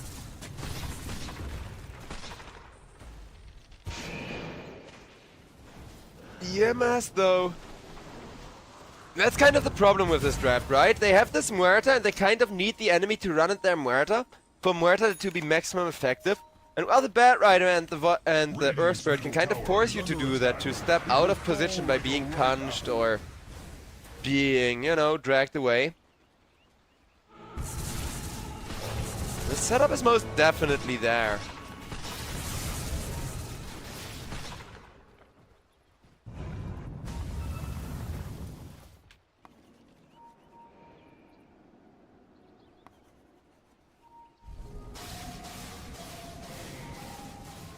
Dire's middle tower is under Tormentor attack. still slowly getting ticked away at.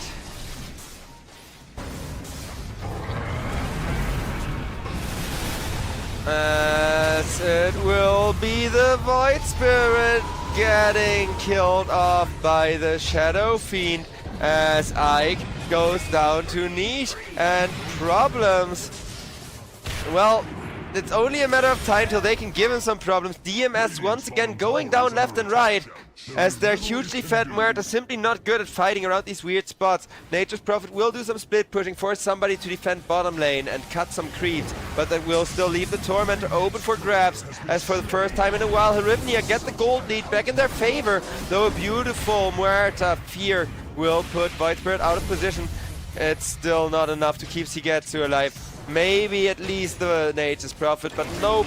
Nope, says the Void Spirit. Double kill for Yowei. Once again, Yowei going 9-3 now. He wants to prove that they never need a different draft than Shadow Fiend Sven on the bottom lane for maximum aggression potential. Dire's bottom tower is under attack. It may yet stand.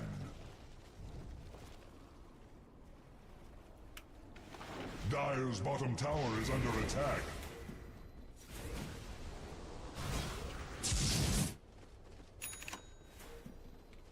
Dire's middle tower is learning to fear. Dire's middle tower has been uprooted. Dire's bottom tower hopes for aid. As well.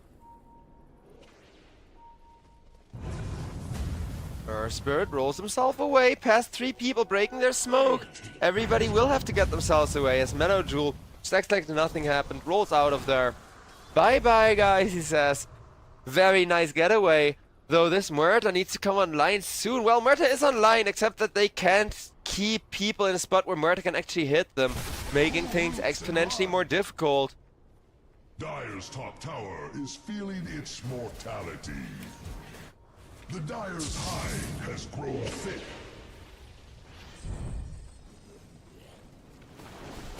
Dire's top tower Bat Rider will be taken down by the Void Spirit jumping on him. Dire's top tower has fallen.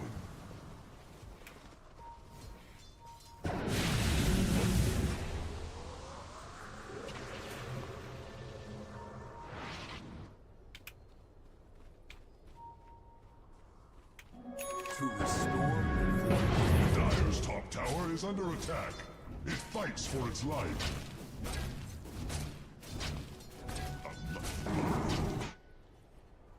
The map getting split once again, but as you can see, the Chao, as soon as somebody comes in to defend, he can do nothing. He's just there to create space right now.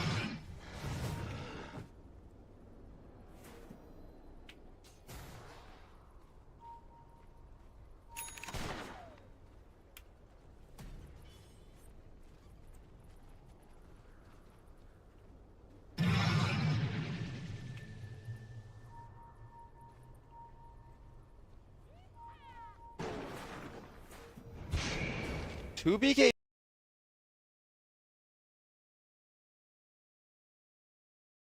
against just the 1.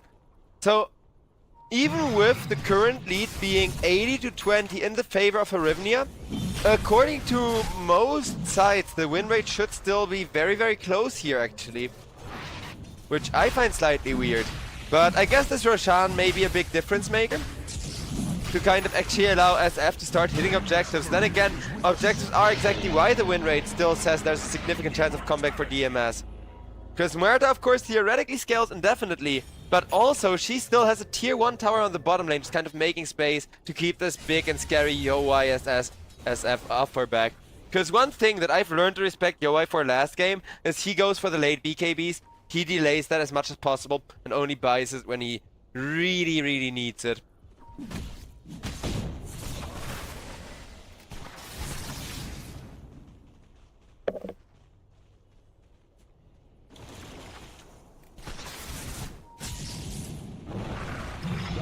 As Shadow Friend, he knows with this Aegis, Yowei needs to do a lot of damage to the Dire base.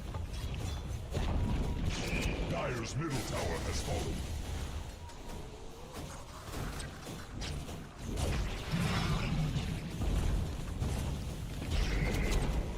Dire's middle barracks have fallen. Dire's middle barracks have fallen.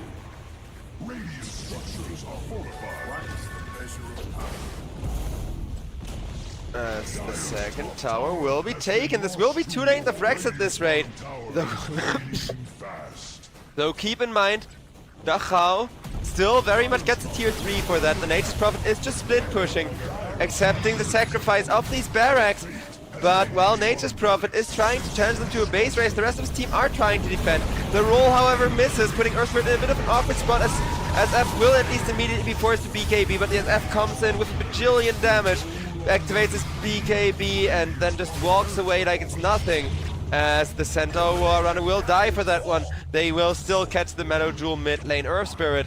And Nature's Prophet, well, some nice split push. Yeah, he got a lane of Rex out of that, making bottom very much harder to push. But exactly what timing are DMS aiming for here? 45 minutes or something?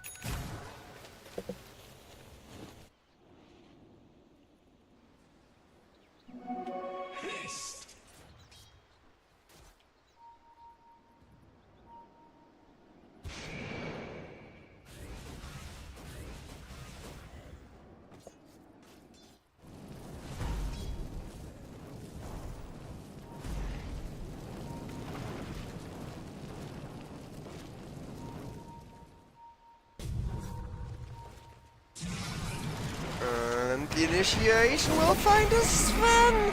Oh, the TP from Dachau is there in time.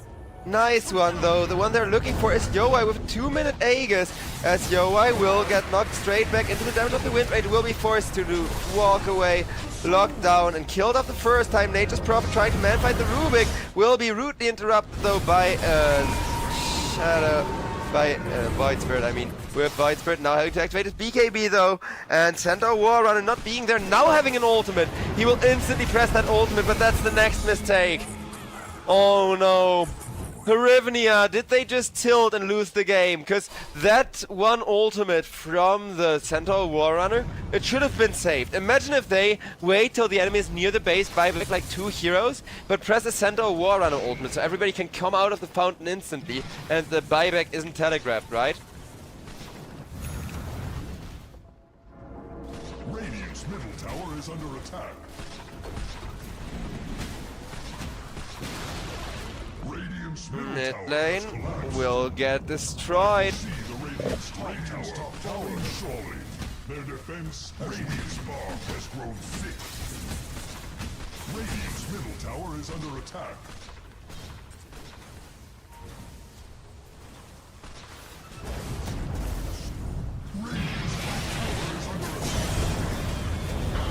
As out comes the lasso from the Bad Rider though. Shigetsu gets 1, gets 2, critting for thousands. Well, you saved your buybacks. You ended up using the Centaur ultimate where you really shouldn't have, but that is just gonna lead to a Hryvnia falling apart left and right, as this will be only 1 lane of barracks left for them now. and they were looking so good, but they don't have any outer towers standing as they try to reinitiate on the Chao, buy back the Rubik. Nature's Prophet though, he's just got a teleport!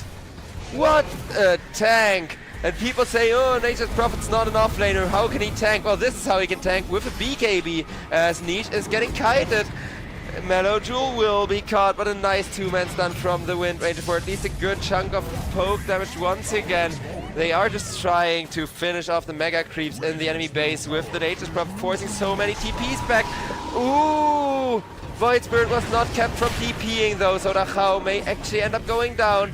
The Chao though, he has his eyes on the prize, will take the last Medirex of the game. Or at least the last Radiant Medirex of the game, I should say. So these range tracks are the only thing standing between Hryvnia and Magus right now. Hryvnia, they need one good push down the bottom lane to end, yeah. But now either team needs one push, and we're kind of at the most equal state this game has been at ever since SF started to kind of pop off.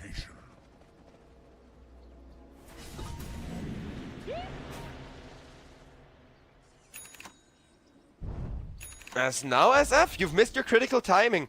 Yowai, he would love to fight, but instead he realizes he's forced to pick up a Divine Rapier, and with that Divine Rapier, 4-man smoke can come on out.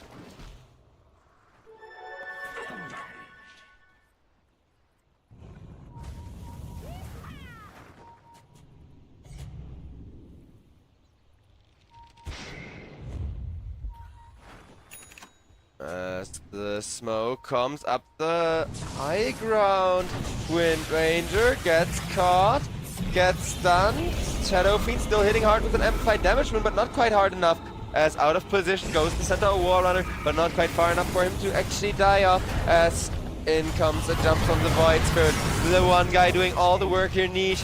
He's trying so badly to end this game, but he will have to get away after having activated his BKB as SF gets chain stunned out of position, but they don't really have the damage to commit for him. Yowai, after all, still hitting hard himself. Look at how much damage he's doing to that tower, it's ridiculous. Wind Ranger will have to put a stop to it for just a short while, but now Wind Ranger gets gone on. Wind Ranger killed up instantaneously, has to buy back. The Chao will just try to use this opportunity to finish up Niche, and Niche will go down! The Chao put himself in the middle of the entire enemy team on the Nature's Prophet, though he did kill the Void Spirit. But with the Void Spirit instantaneously buybacking, the Chao realizes he has to do a very similar thing as Ike goes down next on the Bat Rider. No buyback, the Ancient is still exposed, though Centaur War Runner taking a lot of damage from the Nature's Prophet now. Body has to run away, but with the Muerta hitting into him, he will eventually die to the Chao as Wind Ranger dies for that one. Dieback on the Wind Ranger. Shigetsu still holding his own. Void Spirit just trying to hit the Ancient, but this may be a mistake. They tried to hit the Ancient with everything. And Mellow Jewel, oh my god. No, they fed the rap here. Oh, I don't even have words for this. What just happened? SF, he's the only one that needs to hit the Ancient there. Void Spirit, what a misplay.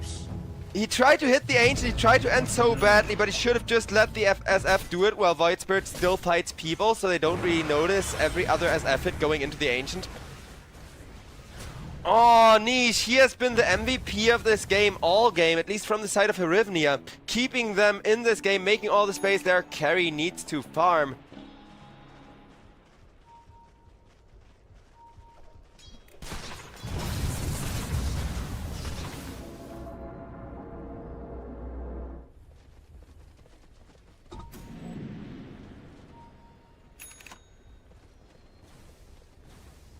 Divine Rapier with a Daedalus ready as well as a Gleipnir. Maximum Muerta damage output coming in, hoping that that will change things here. Radiant structures are fortified. They require time. Because if the Muerta drops this Divine again, it's anyone's game. So that's why they're not letting the Muerta push. They're in fact letting everyone except the Muerta hit the Ancient here, as those trees are doing work. Sven will get gone on. Sven killed off once again. Shadow Fiend with the BKB just chain stunned up though, and GG gets called as the final hit is dealt to the Ancient with the Gunslinger double attack, dealing 2 Divine Rapier shots. As ladies and gentlemen, What a day here at the European Pro League. Oh boy, we have been at it for like 10 hours something. I accidentally broke my camera software. Sorry about that. I think I need to like reinstall it or whatever. But I'll get to fixing that soon enough because we are done for the day and we do have ourselves some stats to look at. Because with that, we have our first finalists. Ladies and gentlemen, DMS, they had to make every second count till the very end. But at the very end, DMS come out ahead. Finally, just barely taking down the victory here, having spent the same draft 3 times in a row. Well, apparently it works well enough as long as that same draft revolves around the Shadow Fiend, but we still have some lower brackets coming up tomorrow, so make sure to tune back in as we will see which team will be facing DMS in the grand finals on Friday. With that, ladies and gentlemen, I wish you all a most lovely of nights. Greatest of days if it's still daytime where you're at. And with that, peace out, as what a playoffs it has been. Let's hope the hype continues this way till the finals. I'll see you all.